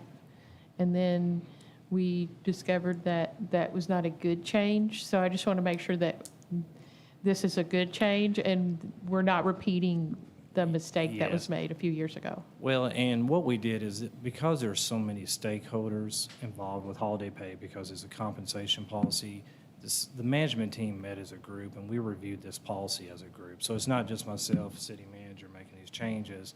We all agreed upon how the application of it was, what the intent of holiday pay is, and we all reviewed it as a group, and I think that was really important because it is such an important implication to city employees that we've gotten it all reviewed and it's clarified. And really, like I said, we're not really changing the policy, more so just clarifying the language to make sure people understand how a holiday policy is applied. The only really change is to give the managers flexibility on the work schedule. Like if, for example, if an employee's on an 8-hour shift, if the manager chooses to change their work schedule to 10 hours, this language gives them the flexibility to say, okay, now I can apply 10 hours of holiday pay, where in the past it would have been a fixed 8, even if they were working a 10-hour shift. This matches, so what we did was we sat down with the 4 big departments, that, your utility, police, fire, et cetera. Then we aligned it with everybody in an effort to, and I'll say this, to make sure that the text in the document aligned with our historic interpretation of it. Yes. Right? Okay. And so that, the text in the document, the intent of it is try to align totally collectively, the interpretation of and how we apply that time.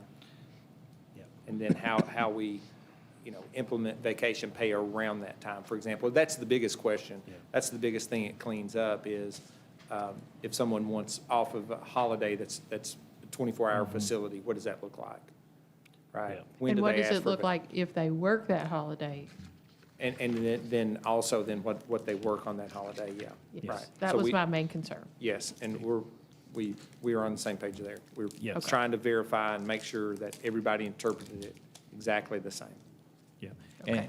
And making sure that that language in those policies too are easy to understand across all audiences within the city, especially like if you have a new employee come in and when they go through orientation, we want them to be able to clearly understand what those policies are, especially when they go back and reference that policy. They can read that language. It's clear, concise, and to the point. Okay. Yep. Any further questions or comments? Seeing none, all in favor of the motion, say aye. Aye. Opposed, like sign. Motion carries. Item 9 is Resolution 2021-12-13-01. Mr. Boyd? Yeah, so what you have in front of you, Commission, is a proposal for a new consumer background provider with reference services.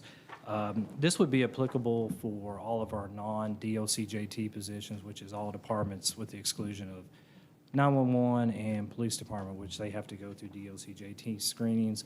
All other employees, they fall under the Fair Credit Reporting Act, and as such, we have to have a delineation there with a separate consumer, especially under KRS statutes. And by providing a vendor of reference services nature, this allows us to have a consumer report that meets all those definitions. It allows us to continue to screen employees through a criminal history report, MVRs, as well as, credit checks, depending on the application and the essential duties of that particular job.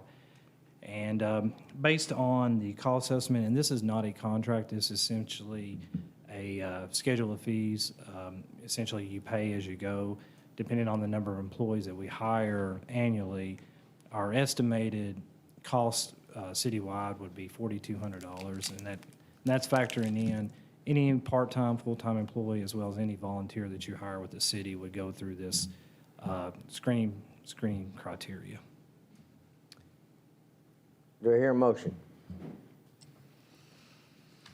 Do I hear a motion? Thank you, Commissioner Atkins. Second, anybody? Second. Thank you, ladies. We are in discussion. Did you have to do a RFP for this? We did not, because it's the cost under our purchasing agreement is under $5,000. It did not have to have an RFP for it. And full disclosure, I've worked with this vendor. I've worked with several background vendors in my previous employment, and I've actually worked with reference services. And out of the consumer reporting agencies, they give you the best value for your dollar. The reporting accuracy is really good, and your turnaround time's good, which, as we talked, like in some of our goals with recruiting, we want to make sure that we close the gap on recruitment, and this will help us do that. Good enough. Any further questions, comments? Seeing none, all in favor of the motion, say aye. Aye. Opposed, like sign. Motion carries. All right, thank you. Thank you. Item 11 is the second reading of ordinance number 1983 with respect to 1103 Houstonville Road zone change. This is the second reading. Do I hear a motion? I'll move to approve ordinance 1983. Thank you, Commissioner Hollins. Is there a second? Second. Mr. Cottle, thank you, sir. We're in discussion, if any. Call for the question? Questions called. She has to read Madam Clerk?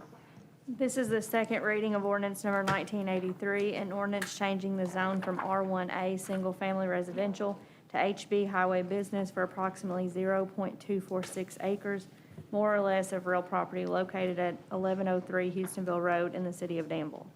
Commissioner Cottle? Yes. Commissioner Terry? Yes. Mayor Paris? Yes. Commissioner Holland? Yes. Commissioner Atkins? Yes, ma'am. Okay, item, that passes. Item 12 is the second reading of ordinance number 1984. This is with respect to 201 West Broadway zone change. It is a second reading. Do I hear a motion? I'll move for approval of ordinance number 1984. Thank you, ma'am. Is there a second? Second. Thank you, ma'am. In discussion? Call for the question? Questions called. Madam Clerk? This is the second reading of ordinance number 1984, an ordinance changing the zone from RM3 multifamily residential to CB central business for approximately 0.082 acres, more or less, of real property located at 201 West Broadway in the city of Danville. Commissioner Terry? Yes. Mayor Paris? Yes. Commissioner Holland? Yes. Commissioner Atkins? Yes, ma'am. Commissioner Cottle? Yes. Item 14 is resolution number 2021-12-13-03. This is the cancellation of the second meeting. Do I hear a motion to that effect? So moved. Motion made by Commissioner Terry. Is there a second? Second? Second, Commissioner Cottle. This is a cancellation of the second meeting for this month. We're in discussion, if any. I'm opposed to the cancellation of the second meeting. You can come by yourself. I know, but that's why this agenda has 50 items on it, because we canceled the second meeting, but okay. Is there any further discussion? Seeing none, Chair will call the question. Madam Clerk? You want a roll call vote? No. I'm sorry? Do you want a roll call vote for this? Not necessarily. Yeah, let's do a roll call vote, just to mix it up. Why not? Mayor Paris? Yes. Commissioner Holland? Yes. Commissioner Atkins? No, ma'am. Commissioner Cottle? Yes. Commissioner Terry? Yes. Said you want to mix it Well, up. he was true to his word. I thought maybe we'd flush him out on that one. City manager report. Thank you, Mayor, Commissioners. Call for the question?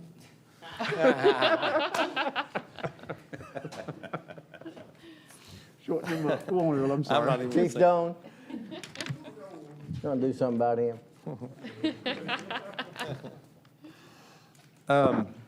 We'll go first with the mask mandate. The city, we considered a municipal order on August 23rd.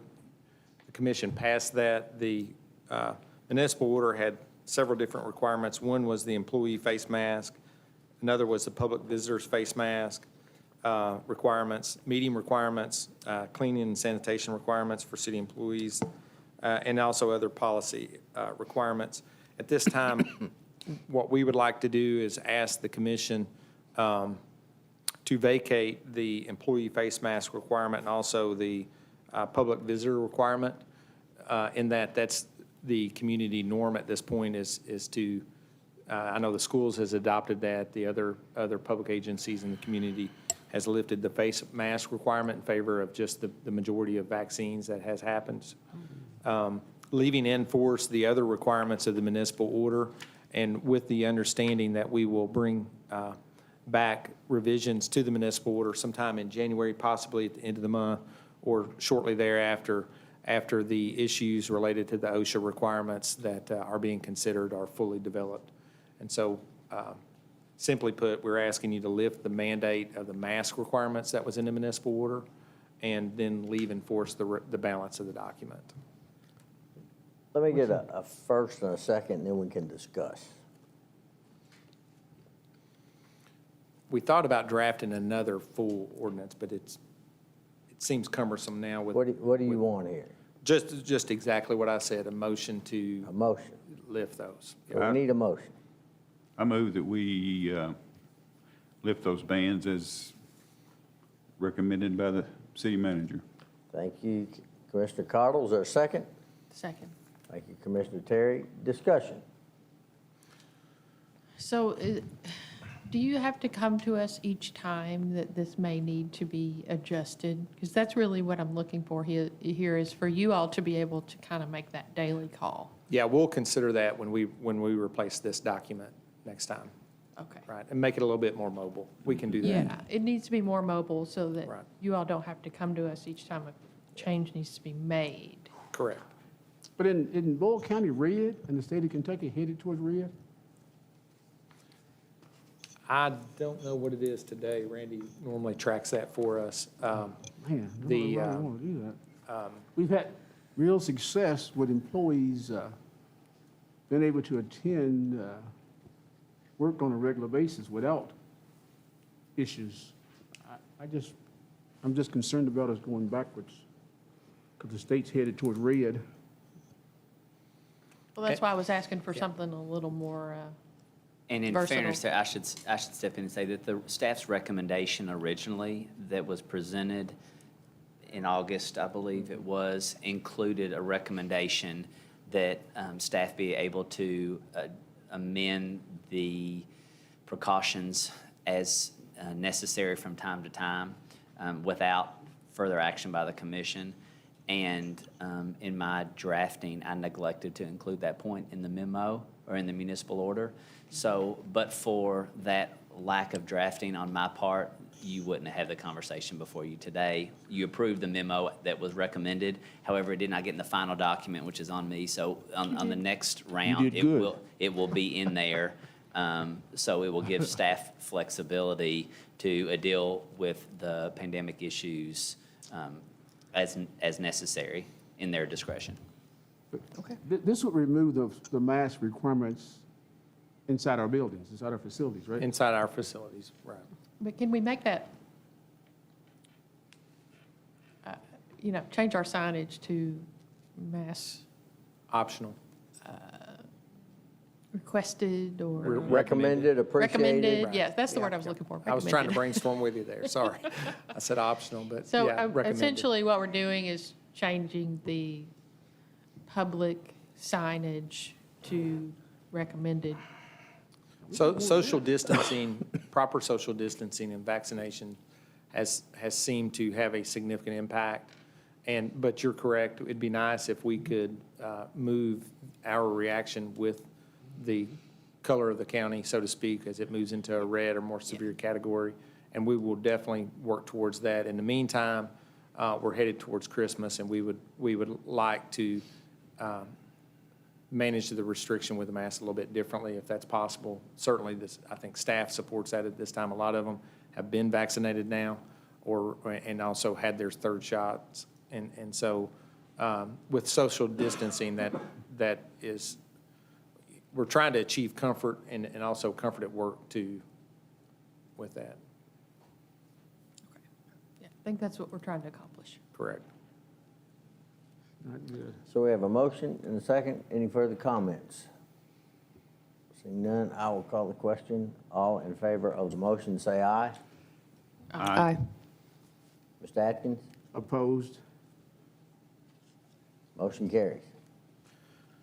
I got more. Continue on. Yes, sir. We would like to, the fire department, in light of the storms, the fire department, one of the things they have done is to assemble a four-man crew to be, four-person crew to be work-ready as the need in other certified agencies occurs. We discussed that with the chief yesterday. He assembled a schedule to allow 4 firefighters to be away from town in the event it was needed. We got that call today as an indicator that we may be asked to serve in Bowling Green for a period of 72 hours. We would suggest that and we would like you all to know that we will make that crew available as requested throughout the state. There's several cities that are certified that need our certifications, and so we are making that ready. Give credit to the fire department for organizing that on their end and being prepared for that call. And as with many other emergencies, from this far away, what we are doing is standing, waiting until asked. We've reached out to different organizations through the City Manager Association. I know the chiefs have talked to other people on their sides, and so I know I reached out to some of the utility folks today myself, and so, as that need arises, we'll make ourselves available, make our resources that we can spare available. In addition to that, there is a discussion of the collection of goods and emergency supplies. People have mentioned from diapers to water to blankets to coats.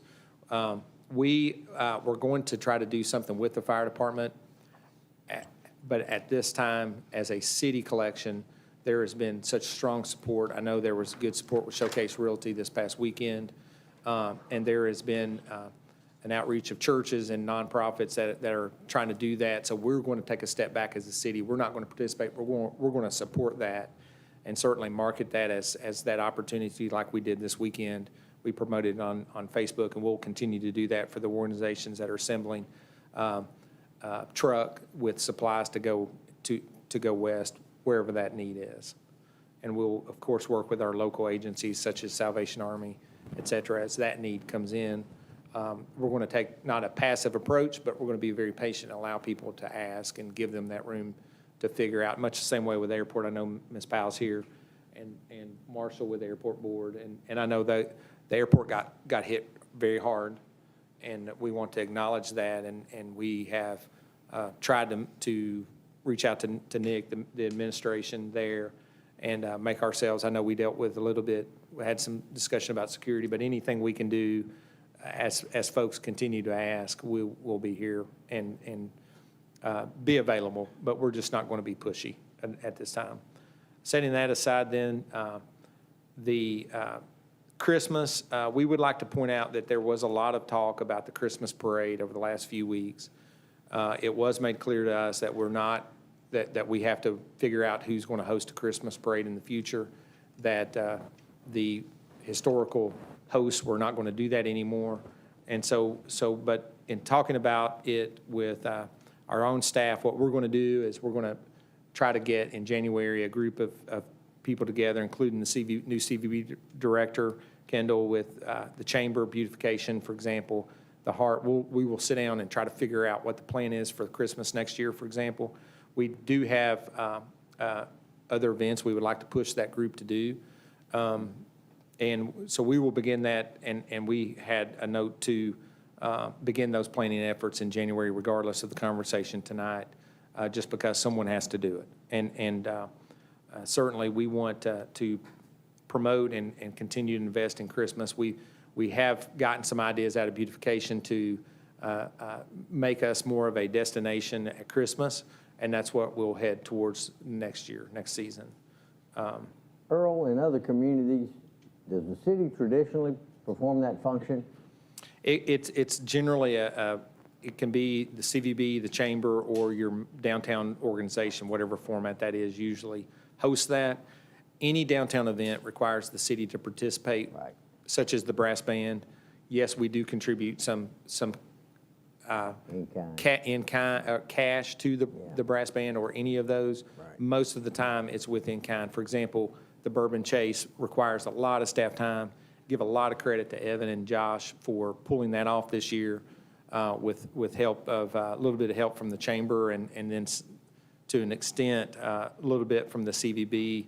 I think I can't remember who all participated in that at this time, but it was, it takes a lot of man hours and effort, and I know the city Public Works has conducted traffic control during events downtown to support those. So it's not just a cash outlay. There's a lot of labor that goes into those events.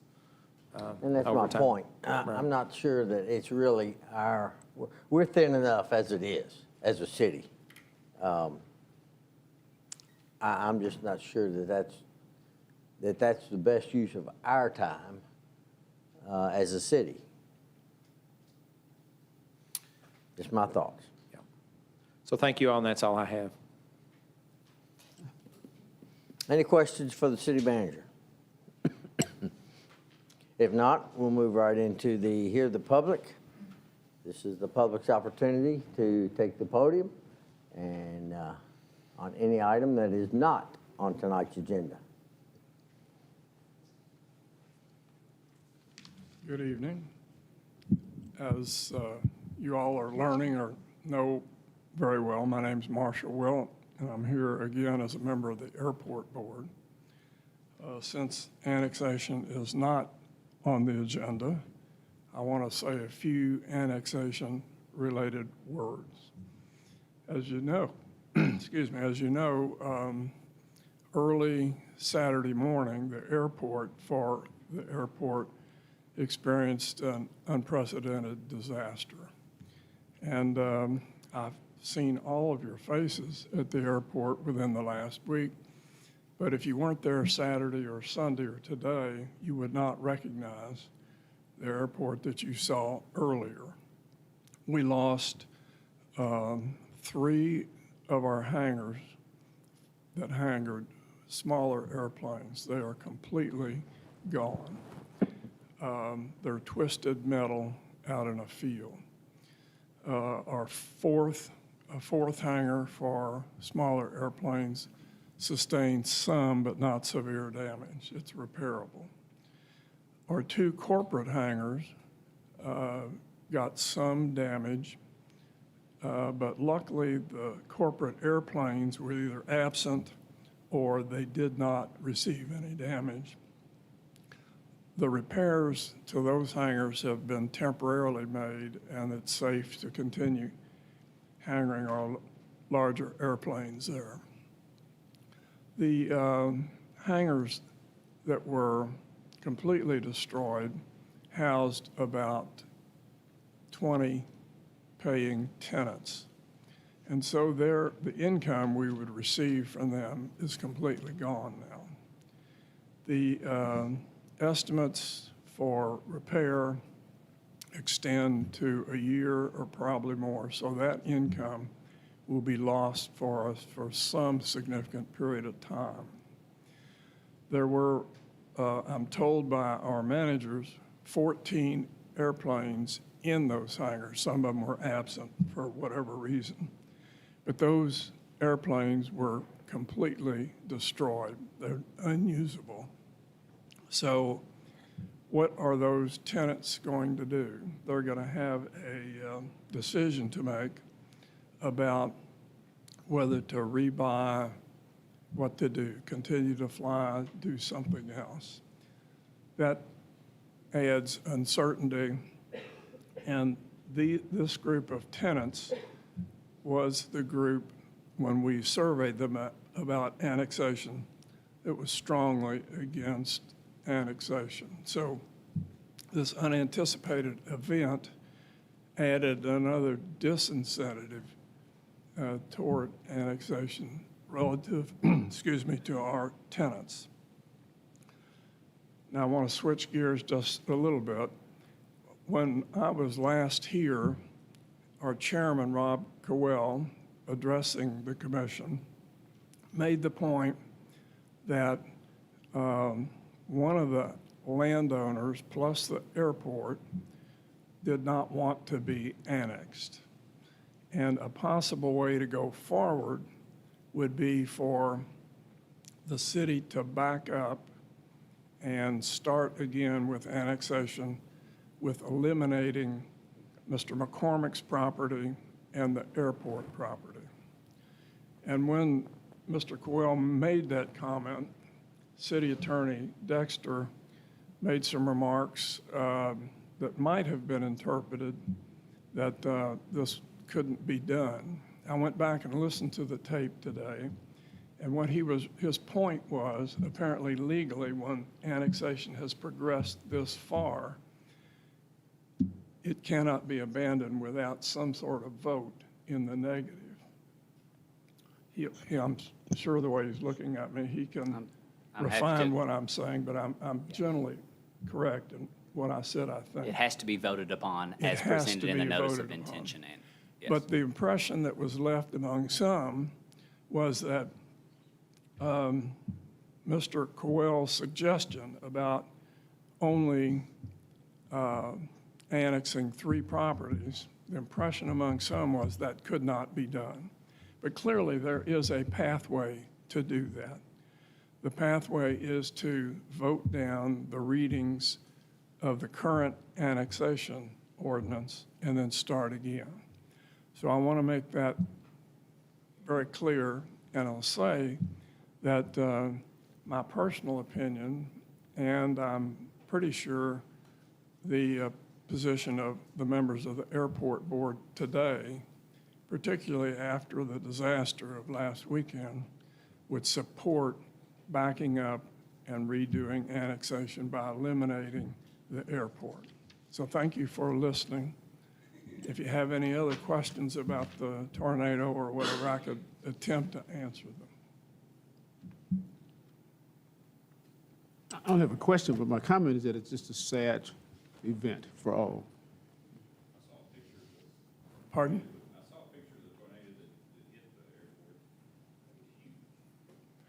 I'm not sure that that was accurate. No.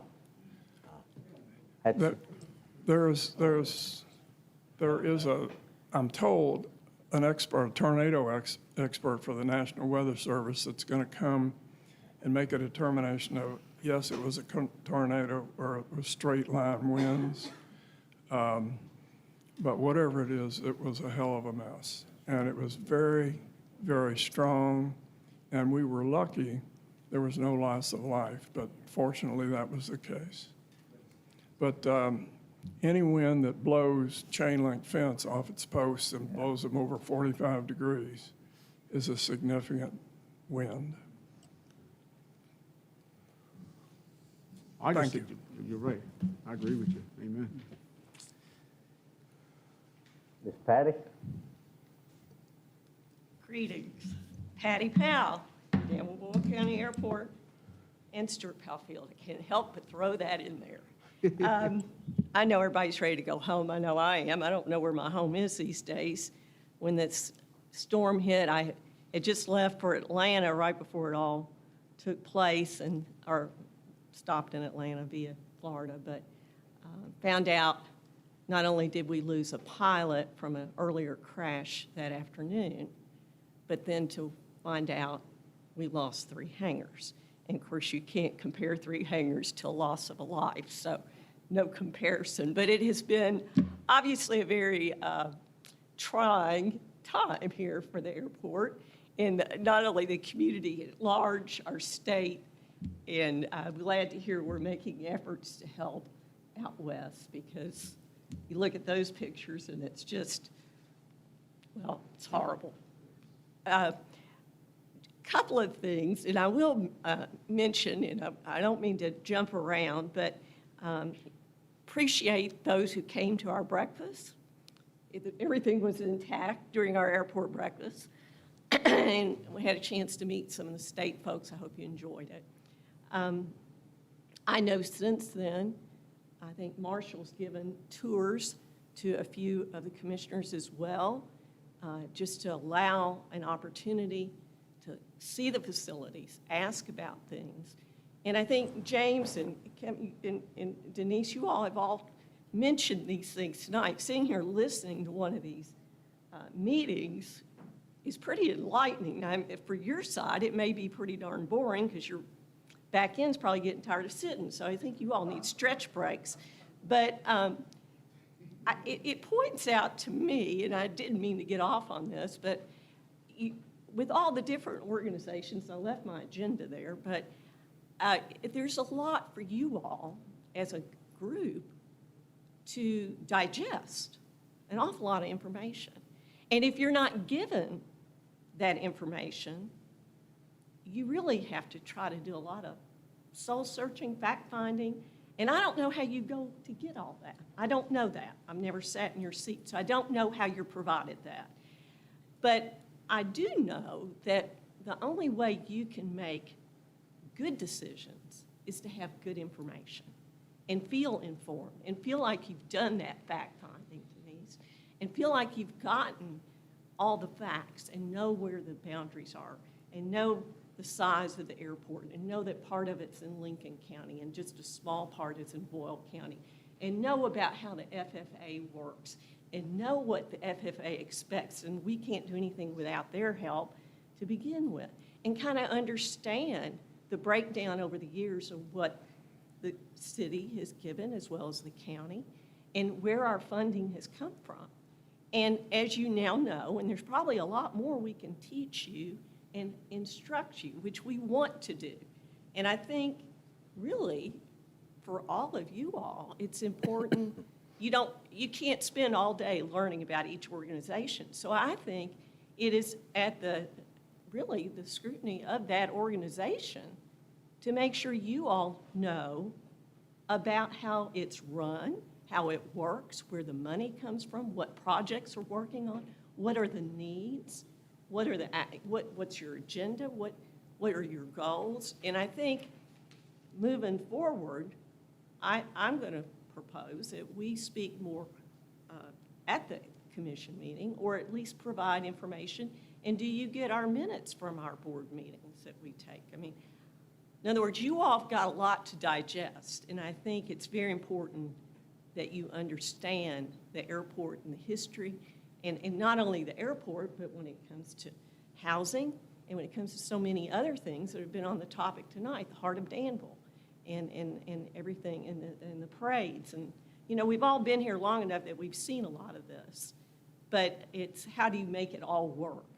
And so I don't have the answers other than I do know that if you don't have the information, you can't make well-informed decisions. That I do know. And so getting back, we did have this tornado. We've got damage. We've got tenants who are aircraft toppled. You'll see in the paper,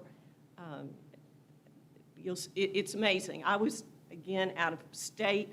I saw pictures, aerials, but this afternoon when I got here and I went out there, seeing is believing. So if you get a chance, you must go see it, because I was in high school when the tornado hit in '74. It's nothing like '74. So please go out and take a peek. And I wanted to mention, and Marshall really alluded to this, thank you for not voting on or bringing annexation up tonight. I think it would have been very inappropriate under the circumstances. And I appreciate you not doing it, and that's my opinion.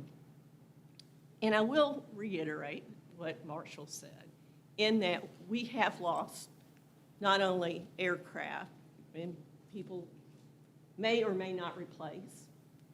If they do, they don't have a place to put the aircraft because we don't have any other available space. So if they replace their plane, they're going to have to put it at another airport. We will be without that rental income. And these particular 3 hangars were actually housed the most active aircraft owners on our field. They're the ones that do the fly-ins, they're the ones that are always buying fuel, they're the ones that get together for picnics. So we don't know where they're going to go. We don't know what they're going to do. But I will tell you this.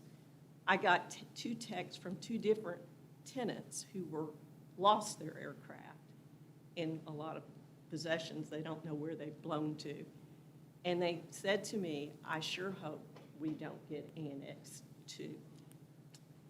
So I want to share that with you, because I think until you really understand more about our airport and our community out there, that it's important to think long and hard about this decision. I'm not going to tell you to vote it down, but I'm not going to encourage you to jump quickly on this one. This isn't about a parade, and I don't mean to belittle that. This is a longevity situation, and I hope that each of you will really take it upon yourselves to find out more, ask questions. We want to communicate. We don't want our hands handcuffed to not be able to share with you, all of you, what the airport does. We want the airport to create jobs for this area and industry. We're not against that in any form or fashion. We are all for it and have been for many years. I heard about Biden going to fly into Kentucky, and I thought, gosh, I wish I knew somebody, because I remember when Dad greeted him at the airport for the vice presidential election, and he was here. And they had to kind of, escort him over. I think, Marcia, you probably know about this, because he was going to the air-evac hangar to go to the bathroom, and they had to move him to the other area because of security. But I thought, gosh, if Dad was here, he'd probably figure out how to get a hold of President Biden to have him do a flyover of our airport so he could see the damage. But I don't know. Maybe I'm not giving up hope yet. There may be some way to do that. But anyway, we will rebuild. It's not going to happen overnight. And that's the thing. It's going to take hangars today. What we were able to get grants for today will be 3 times more going forward to build. So it's not going to be a quick, easy process. We will do it. It'll be better. It'll be beautiful. I'm confident. I know it will be. But we need time. We need time to get over this. We need time to rebuild. And I, too, agree that this, not only postponing annexation, but I feel it would be in the best interest, because we don't want to prevent Warrenwood and these other properties that want to be annexed from being annexed. We're not trying to handcuff them. Stop the ordinance, whatever you need to do legally, start over, go ahead and let them have what they want. Get them rolling so they can produce more income and revenue and do what they need. Come revisit airport at another time. We're not moving. We're still going to be there. Patty, your 3 minutes. I'm past are my up. 3 minutes. All right. One more thing. I'm going to put one plug in and that we do need. And you mentioned security, Earl. So evidently, and like I said, I just got back this afternoon, but we had the sheriff's department out there on Saturday and Saturday night. Of course, during the daytime, we don't need security. And after we get the aircraft that are upside down and all with expensive avionics in it, we can't touch any of that yet until the adjusters for that insurance for that aircraft comes out and takes pictures and makes, it won't take very long, it's total, but they have to look at the equipment. But it's at nighttime we need security to keep people from coming in and maybe lifting things. We were told to call a security company by the city. So we've hired an outside security company to come. If we could get any extra police help, it would be great. If we can't, we'll fork out the money to hire security guards. Yeah, so the reason we did that was because that's who we use, for example, when we want to Okay. boost security like in Millennium Park, Okay. which we've done multiple times. I Okay. know we've All had right. them come through the parking garage Okay. and monitor those. They do that third shift security detail, and we've used them quite a bit for that. Okay. And so we felt like that was a good fit for you in this Okay. application. All right. Yeah, and so then we would suggest that bill would either be would probably be a reimbursable expense either through the insurance company. We're checking or- on that. We Yeah. haven't gotten a firm Right. answer yet. Right, but and we're- if it's not, then certainly we would suggest that you would make that request to the Who city is the commission insurance for company? additional funds. Our insurance is through Johnson and Pullman. Yeah. I don't know who the carrier is, I'm sorry. Right. It's the Yeah, city's it's policy. the city's policy insurance. is on the City of Leagues. Through, League of yeah, Cities, excuse me. and we go through Johnson and Pullman also for that insurance. Okay. And So we're and waiting on an answer. We're working together with them Okay. as a group, yeah. Okay. Yeah, Josh was down there today with the adjuster, and I, I don't want to speak for him, but we were active dealing with the insurance today. I know the city clerk did too, and we responded to Bart. I think he had a question with FAA, and so we were trying to facilitate Yes. the processing of the insurance claim, and we'll continue to do that and support you as we can as staff, but Great. two, if it may require an additional investment by the city commission at some point to help offset some of those expenses. The insurance, we believe the policy has some loss of income provisions to it, so we'll investigate all those with, and we had not talked to you about the security, we had talked to your staff. Right. And so we had tried to be, I know the police chief had tried to be in touch with him. Right. And so hopefully, if there's anything else, if you want me to deal more directly with someone else, that's fine too. We left that security up to those folks. Okay. Yeah. I wasn't aware that was who you all referred. Yes, ma'am. Okay. But that insurance is sort of under The city's general the liability. Yeah, city's general insurance. Yeah, Okay. the county came out and the National Guard and put that razor wire across the airport road portion where that fence blew down. But it's the actual entrance, Denise, that at night we're trying to keep people from going out. And we can't just barricade it because air evac is still coming in and going out Right. that way. But, so we need somebody just on site until we can get these aircraft. We think it'll probably, maybe by the weekend, have the aircraft off. Yeah, we brought some barricades, some of our wooden barricades down there that Dwayne had asked for those, and hopefully that helped a little bit. And then with the security entity that we, suggested, that's who we would have used. It keeps us from having to pull staff of the police department off the street, or a lot of times it's actually a lower cost than overtime for a police officer at that point. And I think Junction City. Our third shift units out just to do some drive-throughs during overnight hours, check on the security. That would be great. It just kind of, We show at least a police presence every hour and a half. I know our aircraft owners would feel better knowing until they can at least get all of their belongings out.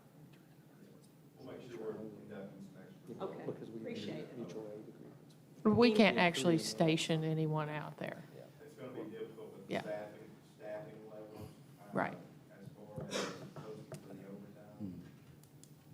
We've been checking that to see what those possibilities will be if this continues on, or maybe it'll help. But as of right now, currently, we'll definitely be sending our active on-duty units out there periodically throughout the night. Thank you all. Appreciate it. Thank you. Anything else, Earl? No, If- Stephen if may I want to may, comment there's a- on the police. Two Wait a quick minute, wait a minute, points. wait a minute. We've got this gentleman. Oh, excuse right me, here. go ahead. Sorry.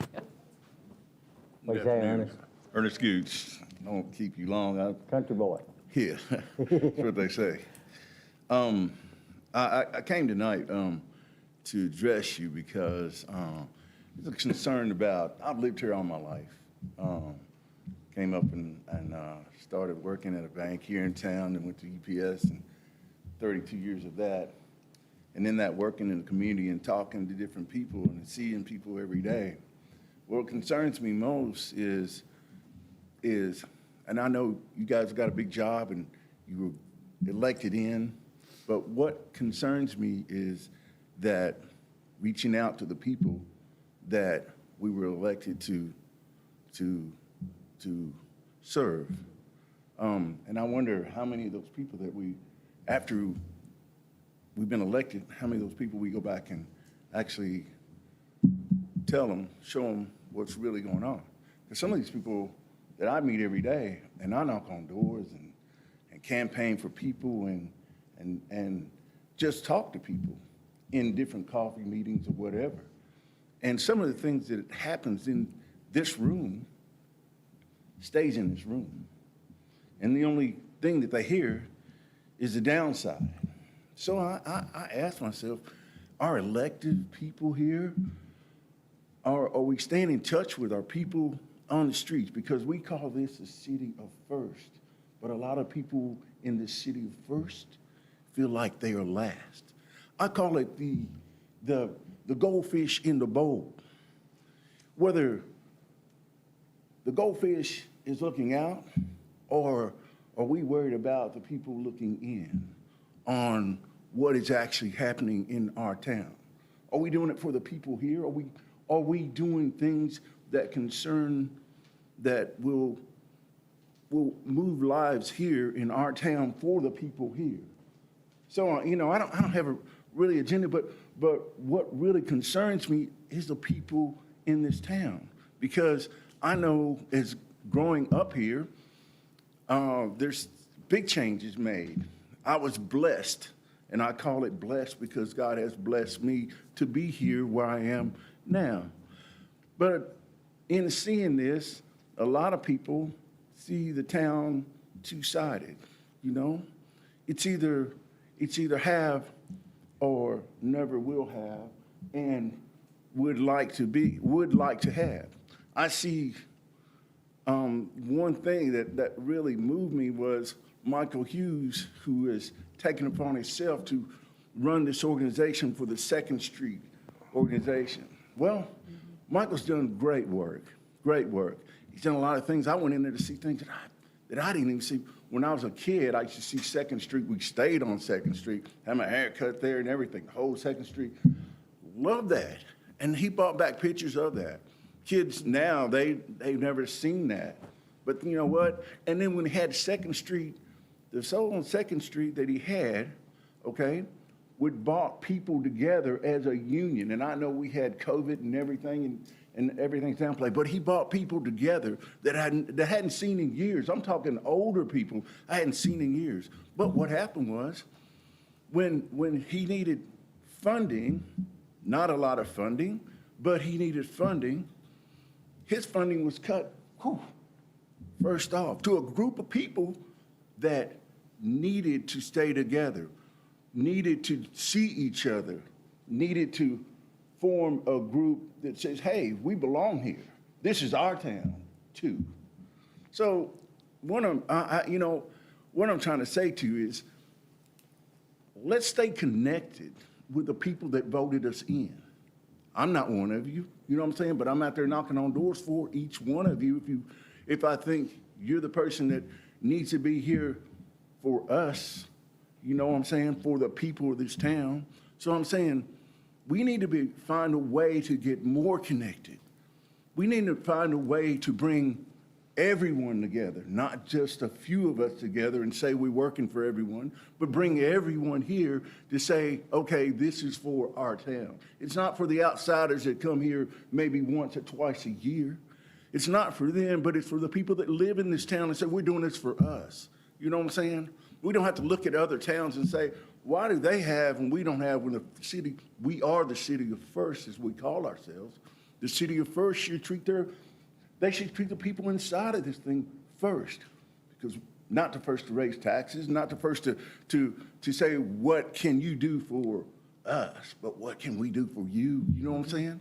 All that goes together. You know, I'm so connected with this thing of serving just the people here in our town, you know. And I call it a town. Sometimes we get a little carried away and we call it a city, but we're not a city. You know what I'm saying? We go to election, that's a city, you know what I'm saying? This is still a town. We're still a small town. We don't want to get it confused, because cities have they have a whole different thing going on. But a town to me takes care of those people because you're connected.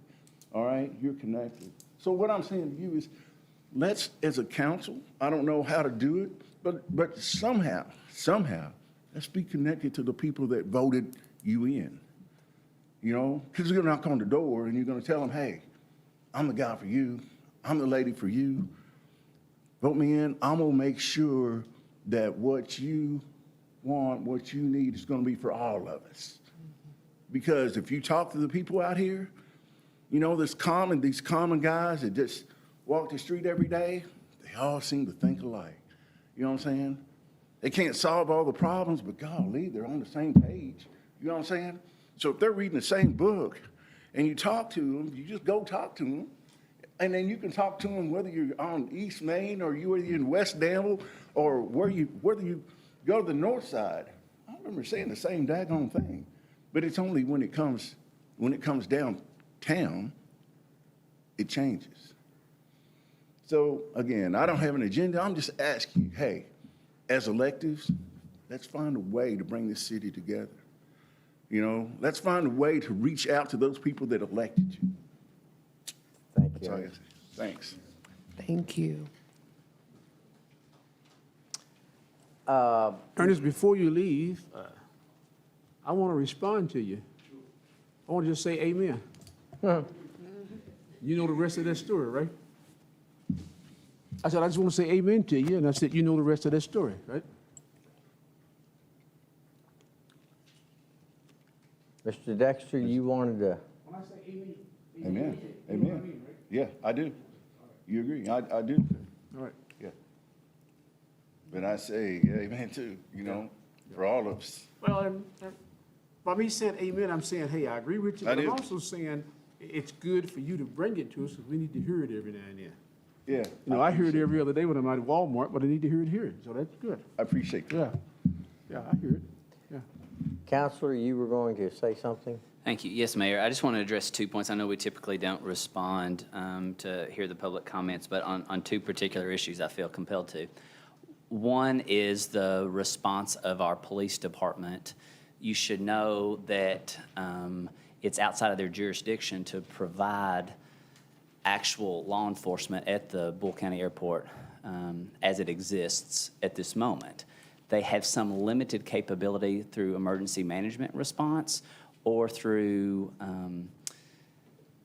what do we call them, command agreements, when asked by, mutual aid, through mutual aid agreements.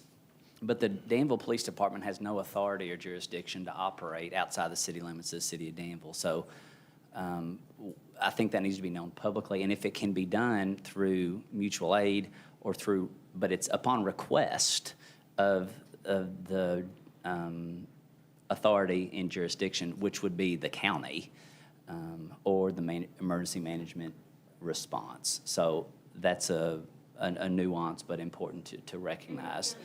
So the second point is on the vote, because this has been brought up a couple times since the last meeting as well. The law compels a vote on the annexation ordinance that was per the boundaries of the notice of intent ordinance. That will come up for first reading at your first meeting in January, which I believe is the 10th? 10th. So it's been delayed to the 10th to accommodate the current state of the airport, of course. However, the notion has been repeated a couple of times tonight to just back up, change the boundaries and do it again. That is not allowed. While it seems like it'd be rational response, it is prohibited. And should your current annexation ordinance fail, you should be aware that there's a 5-year prohibition of seeking to annex any area that is within the notice of intent ordinance. So it's clear you have to vote either up or down on it. Should you vote it down, it's not as simple as just changing the boundary and bringing another notice of intent. It would require a 5-year wait period before bringing it to you.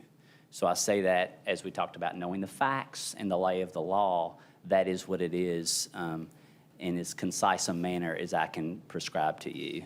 So while the suggested path forward may seem rational, and I don't say it doesn't, it's contrary to the law and prohibited, frankly.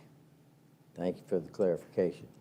We'll move into commissioner comments, and let me start because I want our airport folks to hear this. This is from Mayor Dick Heaton in Bardstown, who says, please let me know if you need any assistance from the city of Bardstown.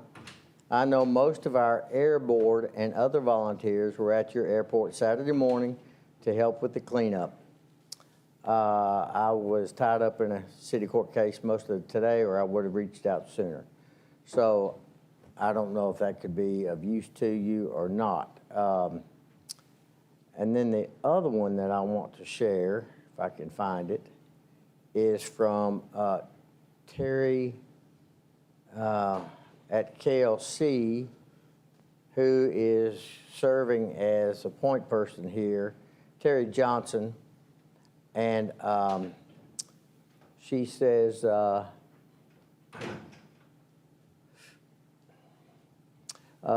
mayors have reached out to see how you could assist the cities of Mayfield, Dawson Springs, Princeton, and other Western Kentucky cities that were so devastated by the tornadoes. I am serving as the KLC point of contact. We are compiling a list of what cities have available to loan, donate in terms of items, equipment, vehicles, etc., as well as sparing staff. On the flip side, I am talking with the mayors and contacts of the impacted cities to see what they need now and what they may need in coming days when they anticipate the need and where it should go. They are making progress, but still trying to figure some things out. If there are things you know of right now that you'd like to contribute, just let me know, and I will add that to our inventory list. I'm also talking to the West Kentucky mayors, and I can also get back to you. I'm working to obtain some general information as to where general community donations can go. Thanks for being part of what makes our cities great. The generosity of cities helping cities never ceases to amaze me. So that's from Terry Johnson, who is trying to coordinate things on a bit more of a statewide level. But I want you all to hear from Dick Heaton. So, commissioner comments. I would like to reference what Mr. Coffey said earlier, the two local realtors associations, Lexington Bluegrass Association of Realtors and Central Kentucky Association of Realtors, have coordinated a donation drive. And in Danville, a Showcase Real Estate Group in Greenleaf, Suite 25, is accepting those items. We are in great need of water and personal hygiene items. Wildcat Moving in Lexington has donated right now a truck. There will probably be more trucks going. So we are at our office in Greenleaf at a Showcase Real Estate Group. We are accepting those donated items to get onto the truck, and we are doing that through tomorrow currently because the truck is supposed to go tomorrow. But there are already plans for another truck to go later in the week or the weekend. So Suite 25 in Greenleaf, if you would like to donate anything, that's where you can take those items. There's a donation box outside, but we are periodically moving those items inside, and then usually someone's there during business hours. You can set those inside. So just wanted to let everyone know of that. The movie that was filmed here is still playing at the cinemas. Good to know. I've been checking because I missed it last weekend. And What's the name of that again? Not to Forget. I keep forgetting the name. It's called Not to Forget. And this week, couple of days, there's only a 9:30 p.m. showing, but then some other days, there's a 1:35, a 4:35, and a 9:30. So that is still showing. So I'm going to try to get there this week. I think that's all I had. Anybody? Thank you for doing that. I know a lot of people have reached out to us about where to give, and even churches. So thank you to that group immensely. And just appreciate the community for being resilient. We will rebuild. And it meant a lot that a lot of community members even gave to other areas that were hit harder. I had two other comments. I wish Gooch was still here. It kind of strangely overlapped. Next year, I'd love for all of us to explore ways we can use technology to get more community input. So many other communities that I follow, email, surveys, social media surveys. I think that's important just to see what the community's wants and needs are and how they want their tax dollars spent. So I don't know if you all want to get together. I can show you some of the other cities doing it. It's not our money, and I always want to hear more from the community. So one quick question, is there a public storm shelter in Danville? City Hall. Yeah, we've It's made City Hall and the fire station, isn't it? We've made City Hall available in the past. Right now, we would hope to have something develop in the new fire station or in this basement. We're not well equipped to provide a community storm shelter at this time.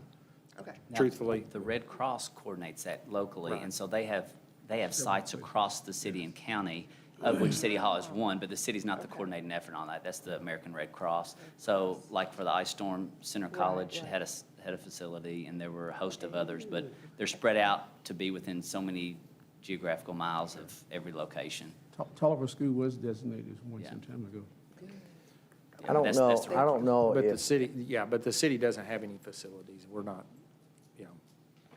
I don't know if this will address Ernest's concern, but again, we've got to do a better job of letting people know what we do here. We don't get the kind of coverage that we need. For the good stuff. Yeah. And that's just what we need to do.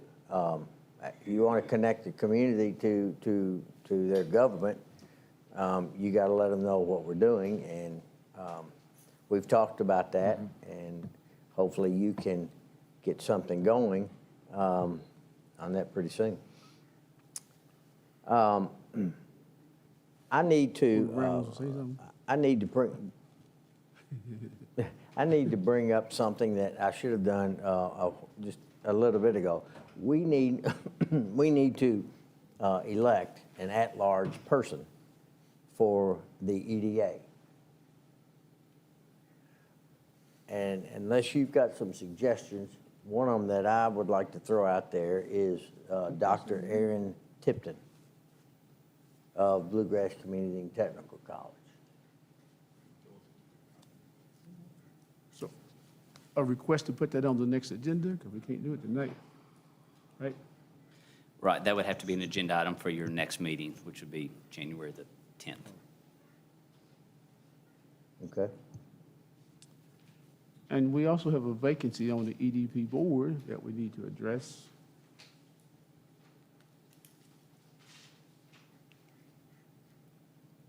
We're listening. You want to address it? I just think these are all future agenda items. You know, and it's odd when you hear me setting up for an hour requesting a workshop, because, you know, I don't like them, but I just felt like, you know, those ladies were up there for almost 35 minutes, and we didn't accomplish anything, but we got to get beyond having those kind of discussions, those kinds of,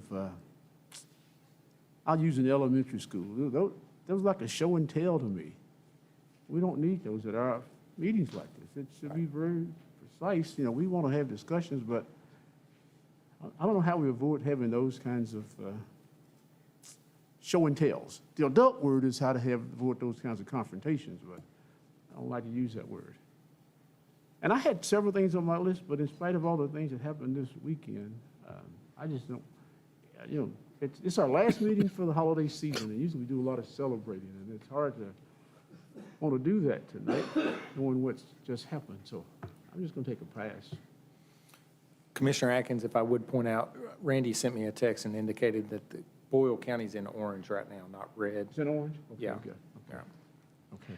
And I also wanted to say, I want to make sure that we take care of our people locally who've been affected by the storm. So I just want to make sure we do that to affect, you know, help our families in need within the county that have been affected. I know we didn't have any deaths, and we're very fortunate at that, but there are some people that are probably in need. And also a little closer to home, Marion County and Taylor County were also affected.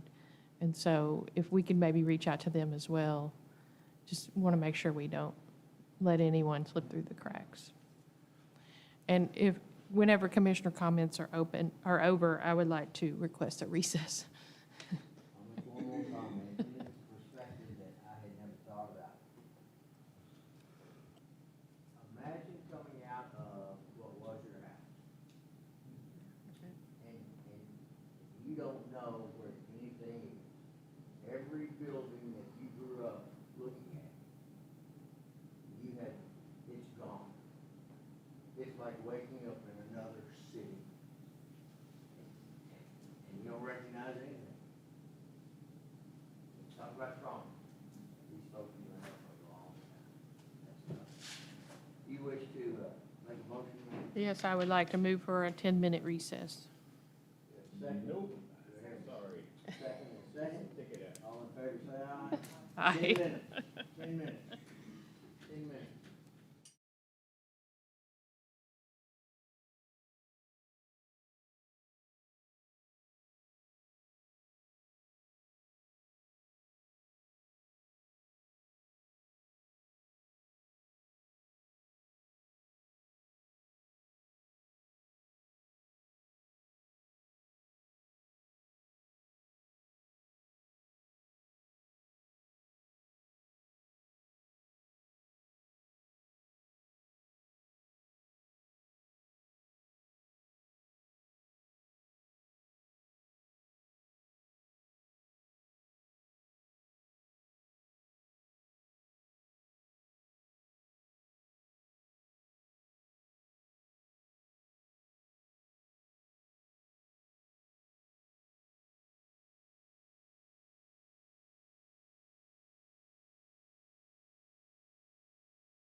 Aye.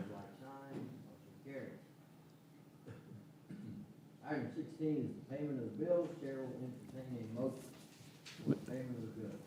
Make a motion to approve the December bill list. Thank you, Commissioner Atkins. Is there a second? Second. Thank you, Commissioner Terry. Discussion? I like to say the amount. Please do. $1,208,190.64. Any discussion? Question? All in favor, say aye. Aye. Opposed, like sign. Motion carries. Item 17 is resolution number 2021-12-13-04, Springfield Wholesale Water Agreement. Mr. Carrier. Thank you, Mr. Mayor. This was originally brought to the commission earlier this year. The purpose of the agreement is outlining the actions and responsibilities between Springfield Water and Sewer Commission and the City of Danville. If you all recall, back in 2018, 2019, due to the heavy rain in the area, they had a significant dam failure that occurred in their system. So a lot of their infrastructure is really impacted. So that being said, it's a partnership between the City of Danville and Springfield.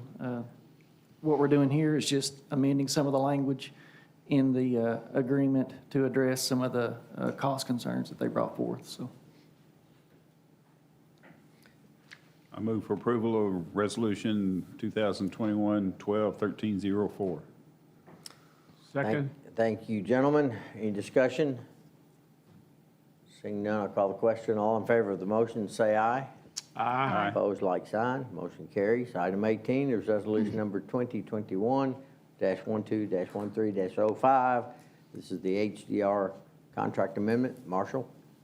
Thank you, sir. This is to allow HDR to be compensated for contract documents, bid documents, responsiveness to questions and RFIs for Kate Drive, Corporate Drive, water main extension project that's upcoming. Do I hear a motion? I'll offer a motion to approve resolution 2021-12-13-05. Second. A motion by Commissioner Atkins, second by Commissioner Terry. This is a $6,000 expenditure, correct? Yes, sir. Any further questions or comments? Seeing none, all in favor of the motion, say aye. Aye. Opposed, like sign. Motion carries. Item 19 is resolution number 2021-12-13-06. This is the Ghost Pike easements. Continue, sir. Thank you, Mr. Mayor. Mayor, those are not ready for your action tonight. The easements are still in process and will be signed by the property owners prior to approval by the commission, as is our normal process. So be it. Item 20 is resolution number 2021-12-13-07. This is the direct purchase of pipe, saving us a pretty good chunk of change. Mr. Carrier. Yes, sir. Thank you. This is in regards to some upcoming projects that we have on the horizon for the City of Danville.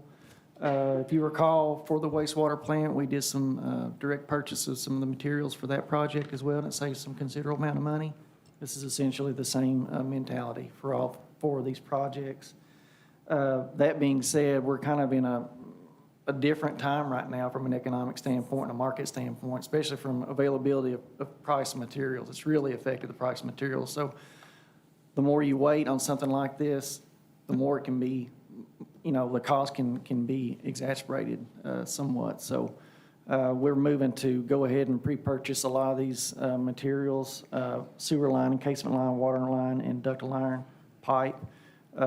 We did a little bit of innovative language in the RFP to allow some flexibility, so we're not just choosing one particular vendor for any of the pipe. We're allowing them to mix and match if they can, so it's allowed us to not only save on, the 6% sales tax, the $138,000, but also save another almost $70,000 based on the innovative delivery.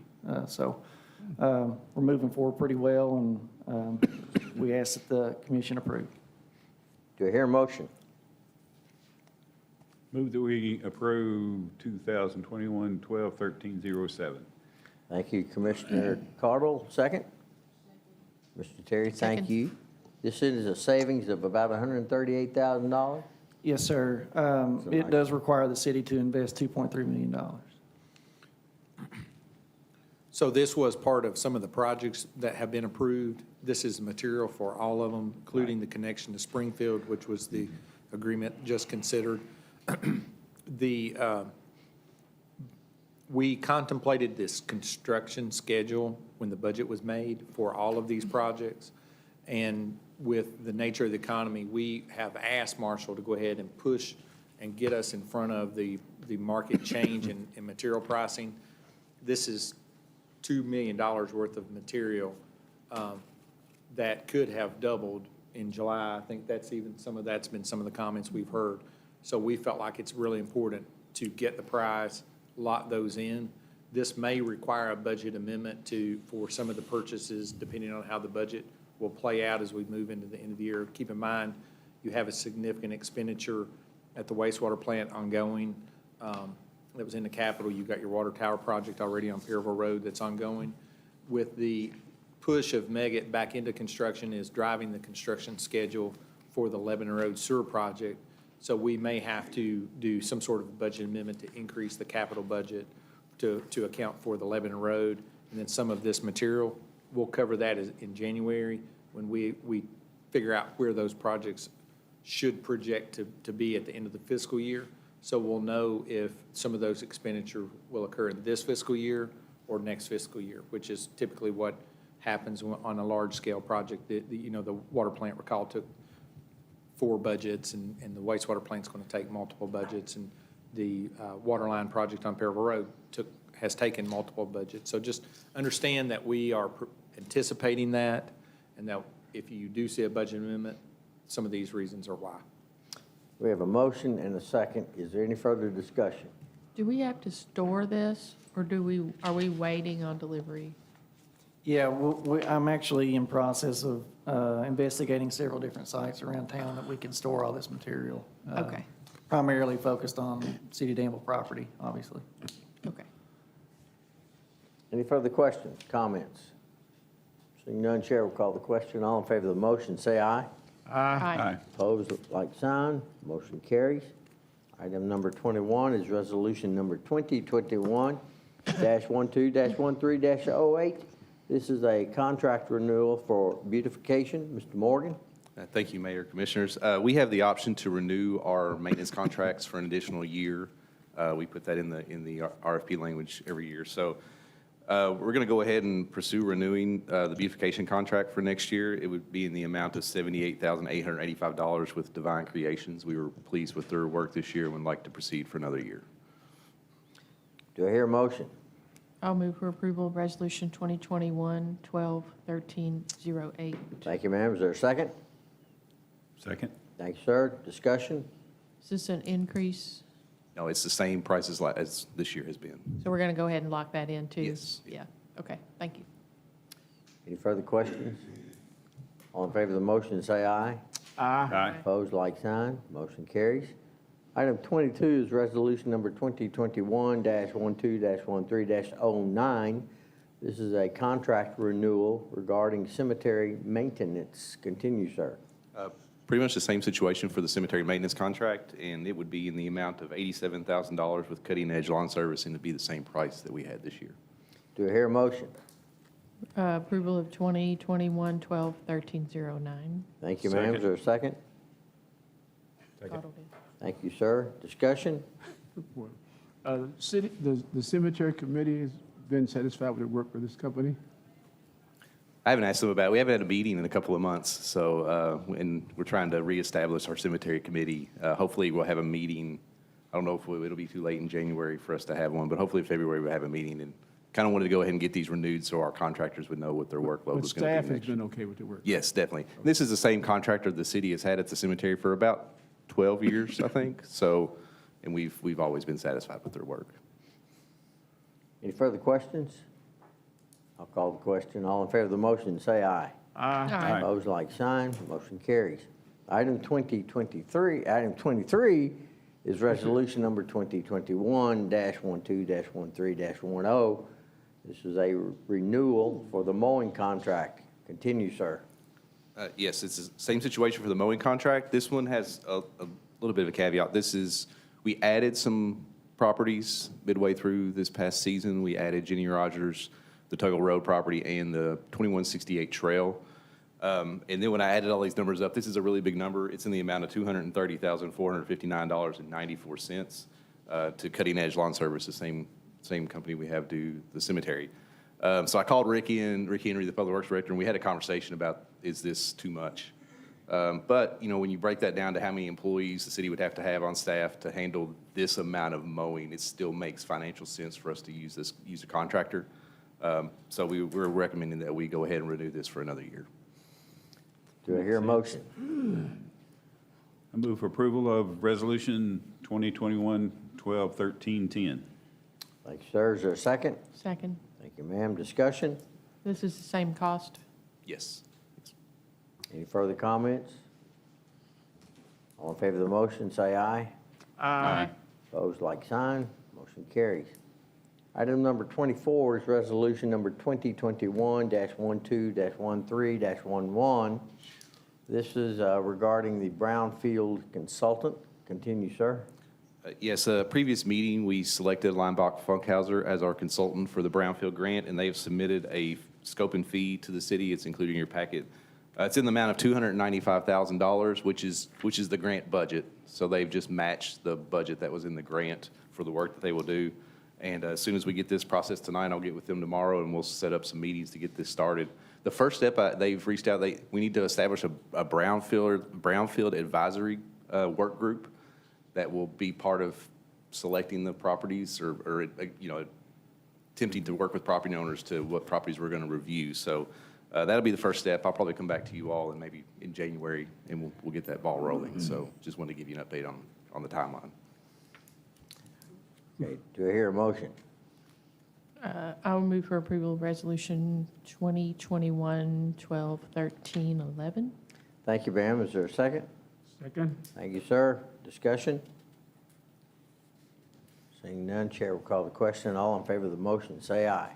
Aye. Opposed, like sign. Motion carries. Item 25 is the resolution 2021-12-13-12. Yes, the Republic reached out to us and asked that we sign this agreement that establishes the unit rate cost that we pay for the 30-yard dumpster that we keep down at the Public Works near the salt building that we dispose of our street sweeper debris into. So we just need to get those unit rates approved for the next 12 months. Do I hear a motion? I'll move for approval of Resolution 2021-12-13-12. Thank you, ma'am. Second? Anybody? Second. Thank you, sir. Discussion? I didn't see was there a cost listed someplace? A price? Yeah, the agreement, loaded up here. That yellow thing? It just has the unit rates. If you look on that, the Republic Services, the customer service agreement, there's a disposal rate, $156.71 a ton. There's delivery rates and relocation. There's just the different rates that they apply for the next 12 months. And we get that it varies how often we get that emptied. It's time of year, you know, weather, those kind of things that dictate that. But we get it emptied pretty often. It's twice a month, sometimes monthly at a minimum. I usually take my stuff down here. Any further questions? I'm just kidding. No further comments. I shouldn't say that. All in favor of the motion, say aye. Aye. Opposed, like sign. Item 26 is resolution number 2021-12-13-13. This is with respect to the PVA imagery. Continue, sir. So the city's been working with PVA, Will County PVA, to come up with a partnership for them to provide their aerial imagery to the city and be able to use they have a GIS portal that we can view the information on. It's going to be a huge benefit to us with the stormwater utility. We need to audit our stormwater utility for the impervious areas on our commercial properties, which we need really good up-to-date aerial photography to do, really high quality. So they've sent the agreement that's in your packet to us, and Stephen has reviewed it, and we would like to get it approved tonight for us to sign. They would like us to contribute $4,557.73 towards their annual cost that they have towards the imagery. which I think, the utility audit itself will probably pay for that. It'll pay for itself pretty quickly. And then but I say this with the stormwater utility, but all of our departments will be able to use it. Everybody, codes, police, fire, dispatch, it'll be a big benefit throughout the city. Do I hear a motion? I'll move, approve resolution 2021 12-13-13. Thank you, sir. Is there a second? Second. Thank you, ma'am. Discussion? It's just something that's been in the works for quite a while, and I'm glad it finally gets worked out. Seeing no further question or comment, all in favor of the motion, say aye. Aye. Opposed, like sign. Thank you all. Item 27, codes enforcement. Ms. Lester. Good evening. You have before you the report for the month of November. We issued 17 business licenses, placed 18 liens, and recovered 4. We issued 64 parking citations and had 71 inspections.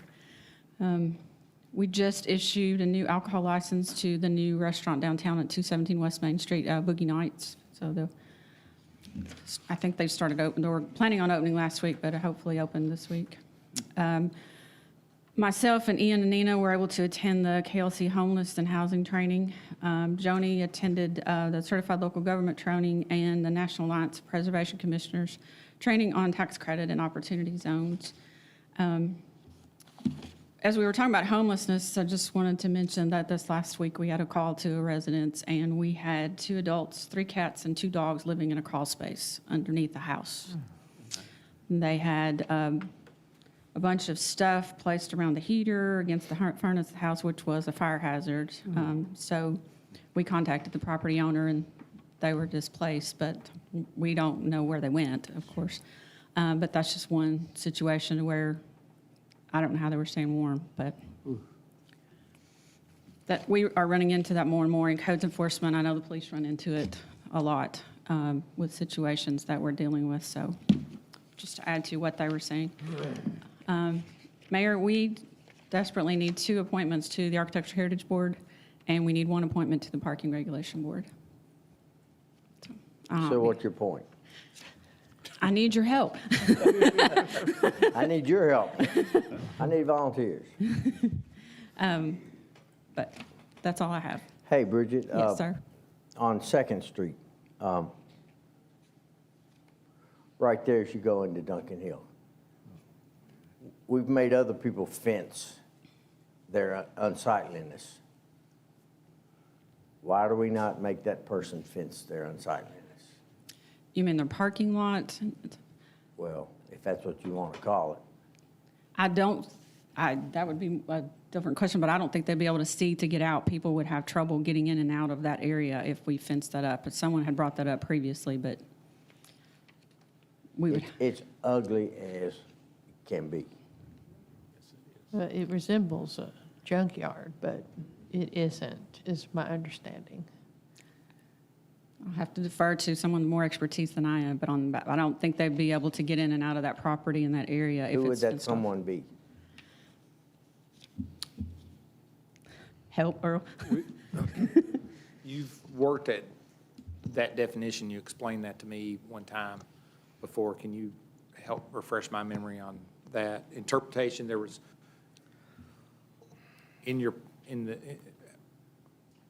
what qualified for the fencing, you described that to me, and I can't remember right now. I'm drawing a total blank. I am too. And that's the truth. I mean, I just simply cannot remember. We looked at that together, Yeah, because and I I- had asked about the same question to you, and we had, How about this? For the sake of expediency, why don't you 2 get together and we'll talk about this in January. We got to figure something out. Yeah, well, the point is that we've had a lot of complaints, and I don't think they are in compliance. So that needs to be addressed. We'll look at it. Counselor, do we have need for an executive session? We do, Mayor, under the litigation and personnel exception, please. Do I hear a motion? Hey, somebody moved it for you. You still can't read it? The clock is ticking. I will move for executive session. Let me move my papers. To discuss personnel matters pursuant to KRS 618101F, and also to discuss, is it pending litigation? Yes, ma'am. Pending litigation for which disclosure of details might compromise litigation posture pursuant to KRS 61810-1C. Second. We have a motion by Commissioner Terry, second by Commissioner Cardle. Any discussion? Seeing none, all in favor of the motion, say aye. Aye. Aye. Opposed? Doesn't matter. You can go home. We are in executive session.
Do I hear a motion to move back into regular session?